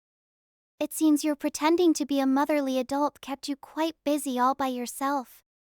The by yourself part sounded a bit sharp there, but it would have been nice being busy without getting mobbed like that. I really should have stuck with you going shopping. Since Subaru's inability to tell ingredients apart made him useless, Rem had him kill time in the village while she was shopping. The kids found him and he was immediately abducted. Man, they just don't have any respect. That's why I can't really get to like kids. When it comes to lack of respect, you look plenty childish to me. A very sound theory. Having said that, I think taking someone for granted from the get-go is a little different. Ram's really good at that, though. Sister is incredible. They were speaking past each other somewhat. The way Rem seemed full of herself as she boasted about her sister, plus the fact that her sister wasn't watching, made Subaru surmise they were her true feelings. Feels like Ram's personality causes a lot of conflict, though. Her unflinching demeanor is part of her charm. It is not something I can pull off. Subaru, hearing a sad undertone to the words she added at the end, knit his brow but didn't press the point. With Subaru suddenly at a loss for words, Rem seemed to snap back to normal as she changed the subject. Come to think of it, how is your studying going? I'd like to say steadily, but it's not as simple as that. Stuff like this needs time to slowly nurture and develop. Just like love. As long as you don't give up midway. There wasn't much tenderness in that comment just now. Seeing that his shout brought a slight smile to Rem's face, Subaru also smiled in relief. It had already been 4 days since Rem had offered him personal lessons. He'd heard Rem might take over, but she hadn't actually assumed the instructor's position as of yet. Rem being that busy meant that the burden on Rem was all the greater. Subaru kept smiling and waved to Rem, who was acting slightly hesitant for once. Don't worry about it. I'm not gonna give up or disappoint Ram. I just wish she wouldn't fall asleep on my bed in the middle of the lesson. It's really distracting. Sister is probably acting that way to spur you forward. Man, your total worship of your sister is way past normal. Totally demon-possessed. Demon-possessed. Rem tilted her head at the latest word trend Subaru had coined. Like possessed, except by a demon instead of a divine spirit. Demon-possessed. It works, huh? Do you like demons? Better than gods. I mean, gods don't give you anything, but a demon will have a good laugh with you over a chat about the future. Talking about the last year seemed especially popular with them. Subaru remembered the image of the red demon and the blue demon hugging each other as they laughed themselves silly, when he suddenly realized there was a definite smile carved upon Rem's face. Whoa! He'd seen her faintly smiling several times over, but this was the first time he'd seen a real smile on her face. Subaru didn't know what had tickled Rem's thoughts, but he snapped his fingers. That smiling face is worth a 1,000,000-volt skyline. I will tell on you to Lady Emilia. Subaru straightened himself and meekly pleaded for forgiveness. I wasn't trying to hit on you. Rem lightly raised her eyebrows towards Subaru. What happened to your hand? Oh, That mangy mutt with the kids went all chomp chomp on me. His left hand, covered in bite marks, had already stopped bleeding, but it still looked somewhat pathetic. Incidentally, it was only after he returned to the mansion that he realized that the middle of the back of his servant outfit was stained with snot. May I heal that wound? What? You can use healing magic too, Rem? Only simple magic up to first aid level. Perhaps you prefer Lady Emilia? That is a pretty attractive suggestion, but I'll pass on both. Subaru declined her offer while gazing at the bite marks on the back of his left hand. He decided that scars, in a way, were a good thing. The fact that everything, up to and including his scars from the previous loop, had vanished when he begun this playthrough weighed heavily on Subaru's mind. The presence or absence of scars was a great way to tell if he'd done a return by death or not. If the dog hadn't happened to bite him, he'd have been forced to cut himself with a sharp feather pen. Well, it's a mark of honor. No one lives as prettily as on the day they were born. It is said that scars are a man's medals, though all you accomplished on the battlefield were mistakes. That might have a kernel of truth, but don't say stuff so cold, geez. The way Rem tilted her head and looked at him indicated she didn't realize what a venomous tongue she had. That was even scarier. Besides that, I've cut my hand lots of times in front of you before, so why offer to heal me all of a sudden? I mean, you never offered to do it before. That's because I thought you'd forget if it didn't hurt, so you should keep the wounds as a warning. That's educational policy straight out of Sparta. So why'd you offer now then? He wanted to know the reason why this case was different from the others, making her unable to let this one go. After Subaru posed his question, Rem kept her silence for a while. Looking at her face from the side, Subaru thought it might have to do with the little smile from earlier. The futon flew on. The kitten catnapped. Who's the one who said a pun? Did you suddenly go wrong in the head? You're jumping to conclusions. No, I thought I'd find out for sure why you were all smiles earlier. Though, considering her reaction to the demon talk earlier, he thought it could be that, too. I thought you'd really go for cheap gags. So I wondered if I tried it, maybe it would put you in a good mood and make you want to be nicer to me, or something like that.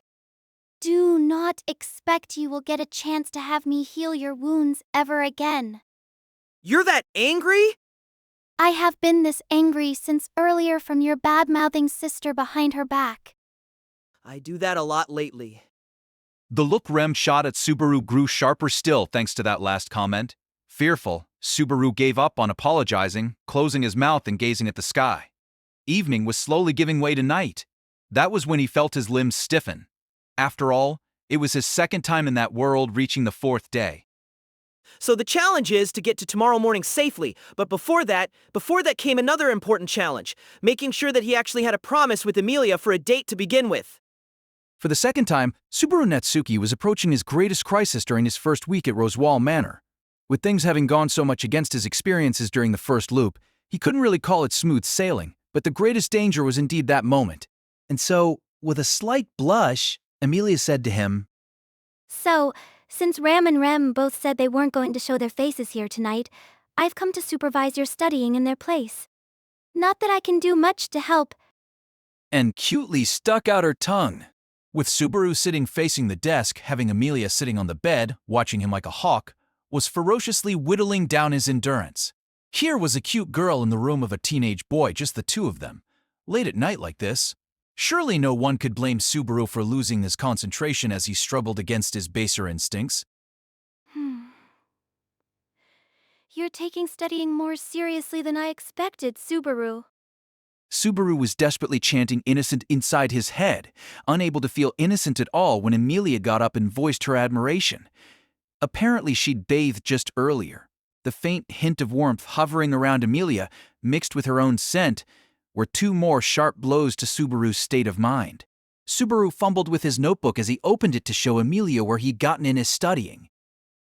Right now, I'm learning basic I characters by writing them. My current goal is to read this picture book for kids, since it's mostly written in iScript.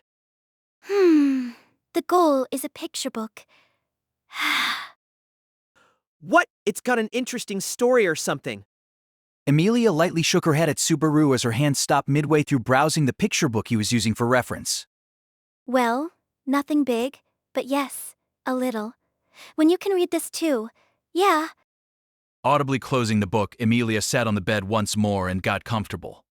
Subaru was unable to conceal how Emilia's refined but unguarded nature left his mind all jumbled. Normally, I wouldn't be doing this for someone I met only a few days ago, but I'm giving you special treatment to thank you for your hard work. Sheesh, that's not a whole lot of thanks, Emilia. If you want to show your thanks, how about a massage? Something to melt away and heal all the aches and pains of a hard day's work. Gah! He! Emilia clapped her hands as she scolded him. That sounds perverted somehow, so no. And don't change the subject. Keep going, will you? Subaru turned back toward the desk as he fought his worldly desires.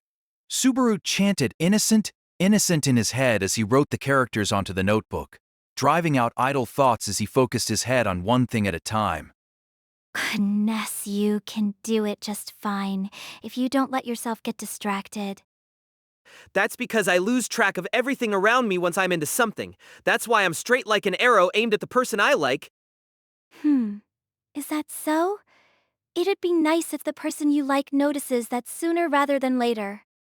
Certainly, Subaru's statement had been very frivolous, but Emilia brushed it off like it had nothing to do with her. The fact that she clearly didn't see herself as the target of Subaru's affections gave him no route to follow up. Hey, Subaru, why don't you take work as seriously as you do studying?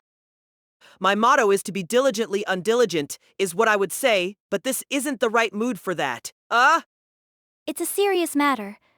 Ram was complaining about it a little, too. From time to time it feels like you're holding back. Naturally, Emilia's words and expression both held distaste at having to convey such a message. Hearing this, Subaru could make only a pained grimace, for she had hit the mark. Ram was correct in her assessment that Subaru was holding back from work, for the truth was that Subaru wasn't taking the work seriously. More precisely, he was deliberately trying to produce the same outcome as the last time. Compared to last time when he hadn't learned the first thing about being a servant, Subaru was at least a little bit better. His slight adjustments hadn't escaped the veteran maid's attention. So you do feel guilty about it. It feels like you're honest to a fault in some odd places, Subaru. You're not slacking off studying after all. Well, there's some little I guess that's not an excuse. I'll put everything into it starting tomorrow, so please forgive me, Your Highness. Muna? I have no objections. Was that a little off? Emilia cutely tilted her head, perhaps wondering if she'd been a little too haughty. Subaru, relieved at seeing Emilia's stance softening, firmly resolved to honor the pledge to Emilia he'd just given. At the very least, there'd be no need to copy the last time after that night was done. He'd worked very hard to repay the debts he owed to Ram and Rem from over those 4 days. Not that he thought easing up on the brakes would turn everything around overnight. Feelings are real important here. I want my renewed hard work to completely provoke those 2 sisters. And there? Another splendid moment completely wasted. Are you finished studying? I managed to get today's part done. Hey, Emilia, would you listen to a little request of mine? I'd like a reward for working hard from tomorrow on, so... A reward? Just so you know, I don't have a lot of money I can spare. Wow, you sure were brought up strict. Now, just hear me out. I'll work seriously starting tomorrow, so let's go on a date. Subaru posed with a full smile and a thumbs up as he made his proposal to Emilia. Faced with the greatest smiling face in Subaru's arsenal, Emilia's big eyes blinked slowly. What's a date? A date is when a guy and a girl go out all by themselves. What happens between them, only the goddess of love knows. Then you went on a date with Ren today. Subaru? No, an unexpected counterattack. Please, that didn't count. Certainly that counted as going out with a beautiful girl. But Subaru was hoping for something a little more mutually involved than buying groceries for the household. I understand you want to go out with me, but where? Actually, there's this village close to the mansion with this super lovely mutt. It has flower gardens too. I want to use my media to record for all eternity you standing among the blooming flowers. Subaru went to a corner of his bedroom where his shopping bag with his few precious possessions from his original world were stored. The cell phone and cup of ramen were still in there, having survived the ferocious combat at the fence's shop. If the battery holds up, I want to fill the whole memory card with pictures of Emilia. Ah, the village, huh? In front of the person who wanted to drag her out from her daily routine, Emilia put her hand to her cheek, deep in thought. Subaru recalled that she'd hesitated considerably before the last date invitation too. Somehow he'd gotten her to say yes the last time. Subaru made his teeth shine to recreate that memory. The dog's super cute. Let's go. But it might cause you quite a bit of trouble, Subaru. The villagers. The kids there are completely innocent, totally a bunch of angels. Let's go. All right already. It can't be helped. I'll just have to go with you. The flower gardens are magical and wonderful and... Wait, seriously? He was struck senseless at how Emilia seemed less resistant to the idea than last time. Subaru was still thrown off as Emilia tapered her lips and drew in her delicate shoulders. If that will make you work hard from tomorrow on, I'll go with you. So don't go drifting off anywhere, okay? Nope, we'll do no such thing. My soul's already burning with determination to finish all my work perfectly. Your soul's burning for something like that? Emilia's shocked face at Subaru's burning drive sent them both into laughter. After laughing like that for a while, Emilia nodded a bit and got up from the bed. She passed by Subaru's side and looked out the window, making a faint, charming smile up at the sky. The stars are so pretty tonight. It'll probably be clear tomorrow, too. Yeah, it'll be a day I'll never forget. There you go again, Subaru? Emilia turned around and leaned against the windowsill as she began to admonish Subaru for his frivolity. But her tongue stopped moving when she saw the expression on Subaru's face. No doubt it was because, when she hadn't been looking, Subaru's expression had become uncharacteristically serious. If you stay here too long, I'm gonna end up falling asleep and mistaking you for a squeeze pillow till morning. Just now. It's nothing. You know, if you suddenly stop talking like that, it really makes guys nervous. Emilia, perhaps set off by his probing the deeper meaning of her actions, remarked, "It's nothing," as she left the window and cutely strode past Subaru. She went straight to the doorknob before looking back. Now then, Butler Subaru. Work hard come tomorrow. Rewards come only to children who work hard for them. She made a light wave of her hand to bid him good night, followed by a smile and a toss of her hair. Without waiting for Subaru's reply, the silver silhouette vanished past the doorway. He could stretch out his hand, but he could not reach. All that remained in his room with the lovely girl was the faint scent of her perfume in the air. Hold on! Seriously? Jeez, I'm getting real popular here. Seriously, the promise had been made once more. Now Subaru could challenge the night again. It was 6 hours to get through the 4th night. 6 hours before the promised morning of the 5th day. Now, Mr. Fate, let's do this.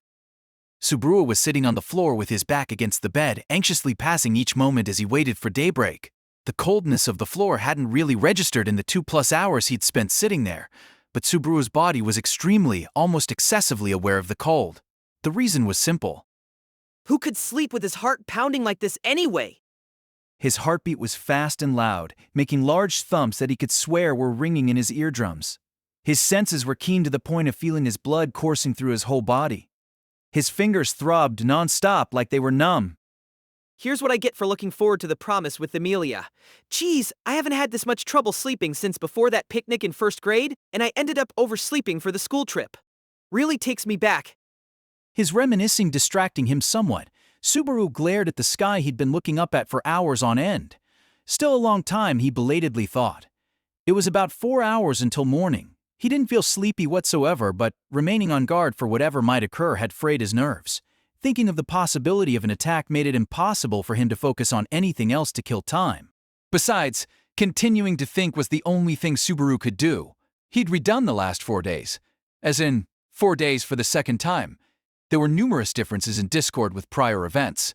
They had heavily affected the path he'd taken to reach that night. But Subaru had surely checked off the majority of the events in his memory. However, what nagged at him was that he still didn't have a clue how to avoid causing a new loop. Relations with Emilia were good. He felt like relations with Ram and Rem were getting better, but he hadn't encountered Beatrice since that night. The last time it wasn't for long, but Subaru had been in contact with Beatrice. Setting that aside, he had barely seen Beatrice this time around. Strict time management had prevented him from exchanging more than a few words with her. Just like before, she gave me a good tongue lashing just from seeing my face. Sheesh. He didn't recall having much discussion with her, but it was most certainly Beatrice's being there that had saved Subaru's mind from shattering when confronted with facing his first day. It was the sheer normality of how she blew him off that made Subaru feel calm enough to find himself. I should have thanked her for that somehow. Not that Beatrice would appreciate what he was thanking her for, and no doubt she'd make quite a sour face if he did, but Subaru still wanted to share his thoughts with her. With a smile, he thought back on the thorny conversations the two had instead engaged in. If he made it to the next morning, there would be lots and lots more that he could accomplish. He had things he wanted to say, not just to Beatrice, but to Rem, and even Roswaal. Of course, he wanted that to be after first exhausting 10,000 words on Emilia. Looking back on it, he had to smile. Putting last time and that time together, it was 8 days, all told. Maybe it was the mushy feeling inside him that made his eyelids seem a bit heavier, though there were still 3 whole hours until morning. This isn't an MMO. It's no joke if I fall asleep here. He rubbed his eyelids as the sudden sleepiness faded away. But the sleepiness had come with a chill. He made a bitter smile as his body began shivering out of the blue. He cradled both shoulders, trying to raise his body temperature. But the chill wouldn't leave him no matter what he did. Still, the sleepiness gradually got worse. Sue, gripped with optimism, realized that the situation had changed. Looking closer, he saw that the skin under the sleeves of his track jacket had goosebumps all over. Chilled to the bone, he couldn't stop shaking. It wasn't normal. The season of this other world was like late springtime in his own world. The days were almost too warm for long-sleeve shirts. So why were his teeth chattering like this? This is bad. Don't tell me this is? Feeling a chill that came not from cold but from fear, Subaru nervously put his hands on the floor. But with the shaking already spreading through his whole body, his arms could not support him. When he got up, his knees felt creaky enough to break apart. Subaru was aghast at how sluggish and nauseated he felt. As somebody! Subaru's heart rate, so strong just earlier, had weakened, and his breathing was hard as he left the room. He wanted to call for help, but his raspy voice caught in his throat. His legs were cramping as if his lungs weren't accepting oxygen from the dry air that hovered in the dark corridor. This is bad, was the thought that dominated the back of Subaru's mind. He didn't have any tangible understanding of what was happening to his body. The one thing he did know was that his life was in danger. Subaru sluggishly walked forward, groaning as he made his way toward the stairway going up. Each step through the familiar passageway was labored enough that it seemed to shave off another piece of his soul. Reaching the stairs, he climbed up one step at a time on hands and feet. He wondered how long it would take him to reach the top. Just thinking about it deflated Subaru as he crawled deeper into the hallway. The insides of his body seemed to be melting. He felt like everything was turning into some kind of soup. The vomit that welled up dripped from the corner of Subaru's mouth onto the corridor. His face was stained with tears. Subaru, crawling so pathetically, had only one thing, one person in the back of his mind. Emilia. I have to get to Emilia. Responsibility, or perhaps duty, Subaru was driven by an emotion he couldn't put into words. In that moment, Subaru had none of the self-preservation instinct common to all species.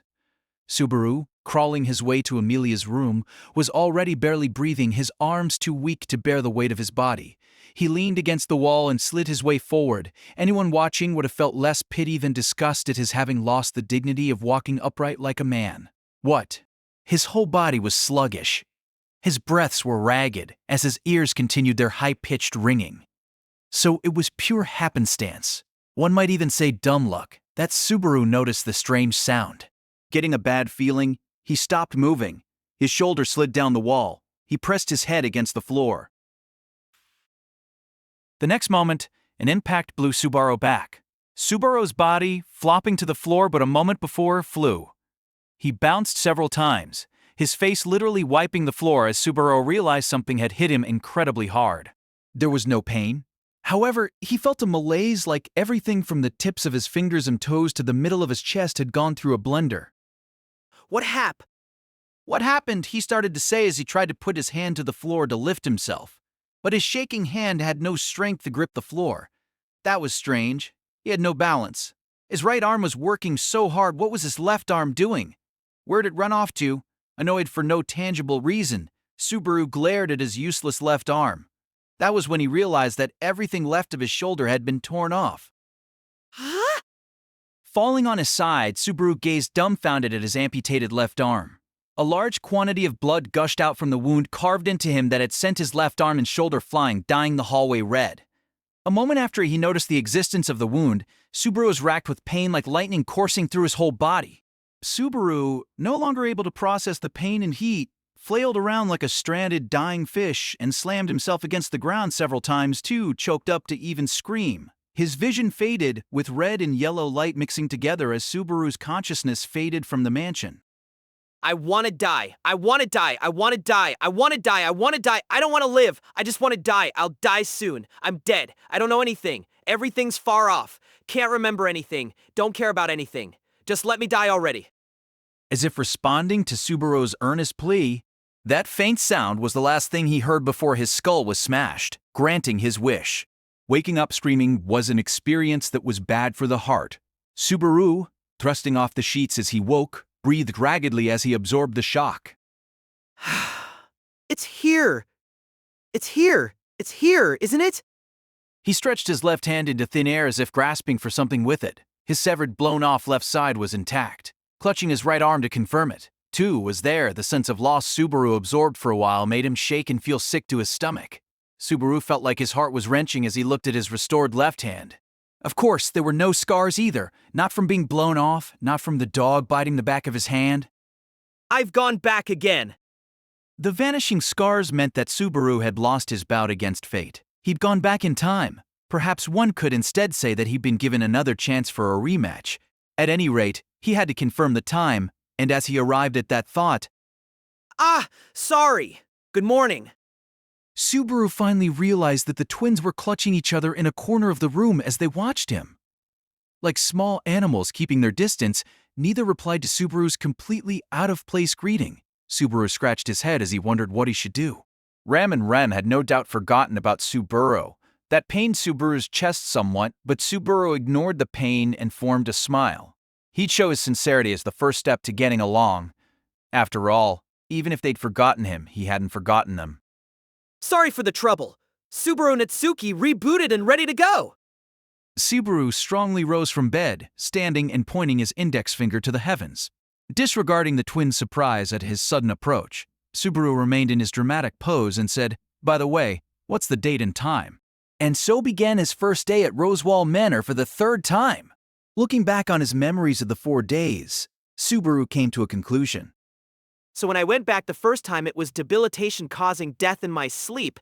As Subaru waited for morning, he'd been assaulted by unbearable cold and sleepiness. That feeling of having his mental and physical strength drained away was plenty strong enough to shave away his life in a short time. Someone hit by that while asleep and defenseless would simply never wake up. But what about the sound of the chain? He couldn't come up with any connection between that chain sound and his debilitation hypothesis. It was a sound specific to long, heavy metal chains. That was probably the deadly weapon that had carved a chunk out of Subaru. Just remembering the injury made his lost body parts throb and go numb. Though his body hadn't experienced it, his soul was rejecting the memory. So there was an attacker then? Not that I know if the debilitation and the chain were by the same person. What he'd gleaned this time around was only enough to judge there was a perpetrator. Someone had attacked Roswaal Manor on the 4th night. Subaru's name was on the list of pitiful victims. He didn't know if any other residents of the manor were on it. If I'm included, it's probably everyone. No doubt related to Emilia's royal candidacy, just like with the fence. But having thought that far, Subaru clutched his head. He'd come to understand there'd be an attack on Emilia and the others. That much was a success. But even if I know it, I don't have any proof to explain it with, and I'm too green to have any way to stop it. You could say that the problem with return by death was that you had no way to explain the information you got before you died. That went double for a prediction of an attack on the manor. Even if he got Roswaal to take countermeasures, it wouldn't help if the attacker changed his plans. Beyond that, there was the option of driving away the attacker himself, but Subaru's low combat ability and ignorance of the opponent's capabilities ruled that out. It'd probably end like last time, him crying like a baby while getting beaten to death. I'm just too pathetic. Plus, I didn't see the opponent's face or weapon. A total dog's death, geez. He couldn't begin to plan to drive off an opponent he knew nothing about. Beatrice, seated in the middle of the room as Subaru paced around her in a circle, spoke with ill humor from the bottom of her heart. Ease, you are so gloomy I could die. Either stop right now or I shall blow you away. Choose! Subaru glanced back at the dangerous look Beatrice was giving him and innocently stuck out his tongue. Sorry. But for some reason, making something other than my head turn around gets my head turning too. So let it slide, okay? We're buddies, after all. Wend! Is there such a relationship between us, I wonder? We have met only twice, after all? The heart speaks louder than words. I mean, you did let me in here. You broke through the passage. Finn, you broke through the passage all by yourself. And it is really quite unbelievable. In typical fashion, Beatrice did not hide whatsoever her hostility towards Subaru. Subaru had made his way to the Forbidden Book archive on the morning he woke back up, feeling saved by her cold demeanor once more. He'd meant to see it through, but being treated by Ram and Rem like a complete stranger was hard after all. Unlike last time, he'd properly excused himself as he left the room, but it was truly the only place he could cling to. Well, I won't cause you any trouble. Let's have some tea and take it easy. And we shall do no such thing. You truly are irritating. You truly are irritating. The corners of Beatrice's lips twisted in annoyance as she toyed with one of the curls of her hair. Watching Beatrice like that, Subaru suddenly had a thought. Come to think of it, you don't look like it, but you're a magic user, right? Your choice of words offends me. Will you not associate me with such second-rate imbeciles, I wonder? You don't have many friends, do you? At that, do you leap from that subject to this one? I wonder. I don't have any friends either, so I picked up on it, but that's not good for you. Being so high-handed at such a young age is going to affect you later in life. Should adjust that now while you can. Feeling the glare of Beatrice's reddened face, Subaru coughed to clear the air. There was something Subaru really wanted to ask Beatrice, the magic user with the dissatisfied look on her face. And that was, is there magic to weaken someone and kill them in their sleep? Subaru wanted to clear up whether the debilitation inflicted on him was via magic rather than poison or illness. In hindsight, he suspected that the terror and lethargy assaulting his entire body had been caused by magic. For one thing, he didn't know of any disease with an onset that debilitated and killed you within hours. Even if it was another world, it was still a little hard to believe. He'd thought about assassination via poison, but he just couldn't put good odds on it. When you added the fact that someone had bludgeoned Subaru to death, attacking both with poison and by weapon just didn't make any sense. Listening to Subaru's question, Beatrice raised her eyebrows and shrugged her small shoulders as she replied, Such things do exist. They do, huh? It is closer to a curse than a spell, I suppose. Shamans specialize in such arts as suits their devious natures. Bewildered, Subaru added the new profession shaman to his lexicon as Beatrice raised a finger and elaborated.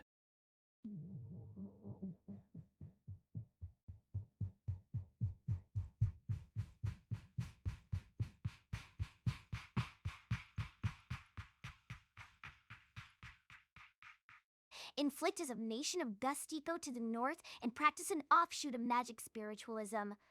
They are all worthless sorts unable to use their talents for anything better, I suppose.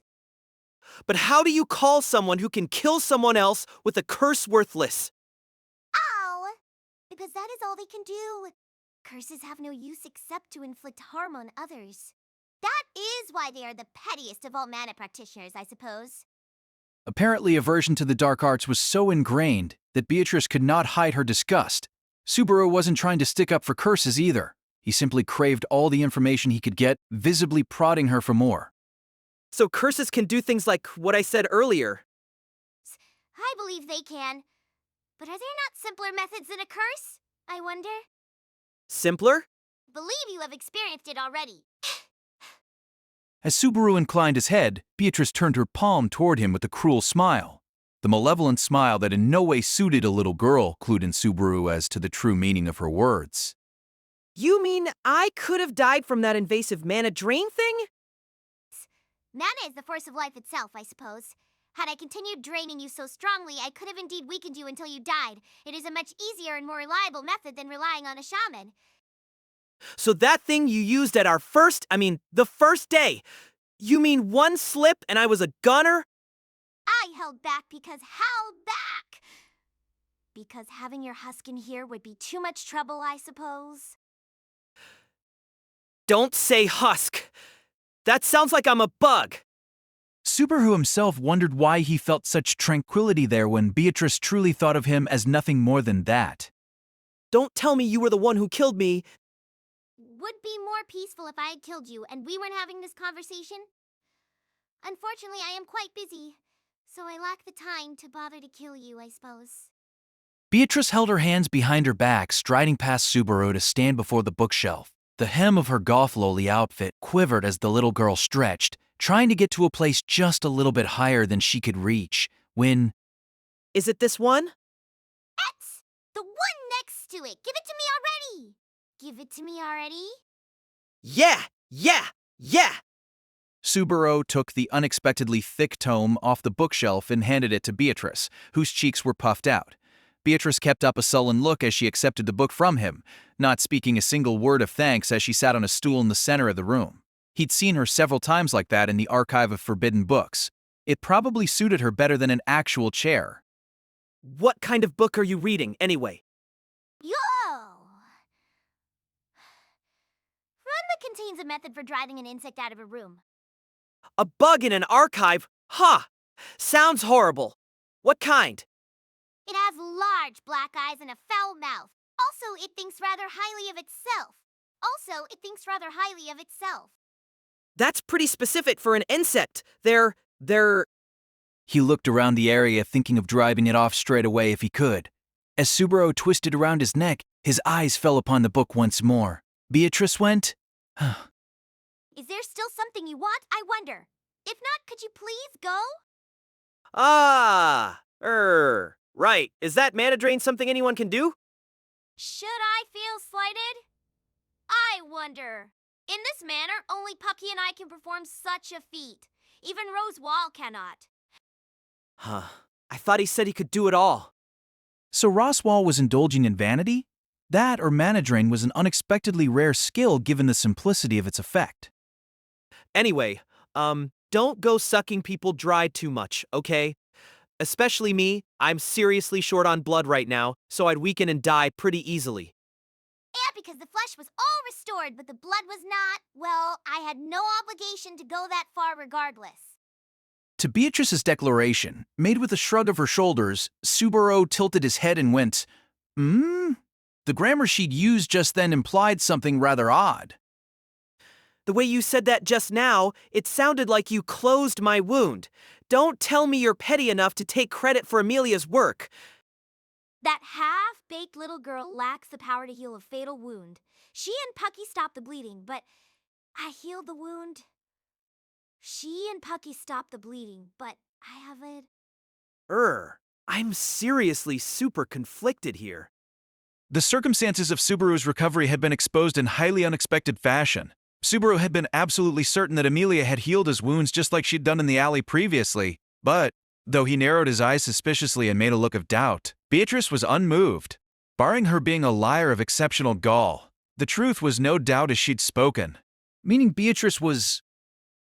Then you're a big, filthy liar. Lot of gall you have there. Bottom of the barrel personality. And you have quite some gall to not politely accept the generosity of others. Subaru's rude statement and Beatrice's angry shout resulted in a staring contest between them. One Beatrice finally resolved by sending Subaru flying back with magic until he smacked into a wall. As Subaru bounced off the wall and rolled head over heels before her, Beatrice slowly stroked one of her long curls. Bea, could you finally leave? I wonder, your hands aren't shaking anymore? So it would seem you put your fears behind you. So you noticed, huh? Oh, you were trying to hide it. I suppose. I'm offended you tried to play me like that. Beatrice made a bored-sounding snort and shooed away Subaru with her hand like he was an annoying insect. Her words and how she lifted her hand before Subaru's face made his fingertips forget to tremble. He died a total of 5 times so far, but he most certainly wasn't used to it. Quite the opposite. The more times he died, the more the accumulated experience made his knees quiver from his raw fear of experiencing death again. That went double for the cause of death being first-degree murder. Upon his return, Subaru's heart creaked from despair. Surely no one could blame him for his courage not reaching the tips of his fingers and toes. Guess there's no more time for excuses.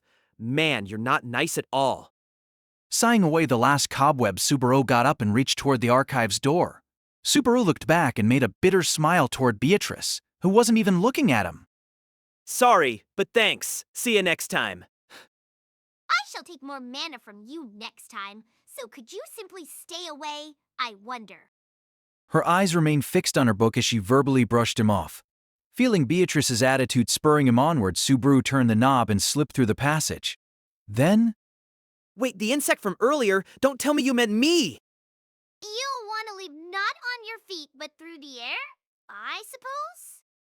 and so he flew out of the passage. In the garden, the silver-haired girl looked down at him. May I ask if you're all right?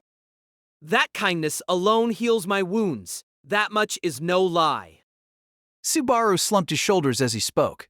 Sent flying by Beatrice's magic, Subaru had been rammed through the passage and shot out of a second-story terrace window facing the garden, tumbling onto a flower bed below. He'd almost died from a domestic dispute. The theory that she killed me is getting more and more convincing.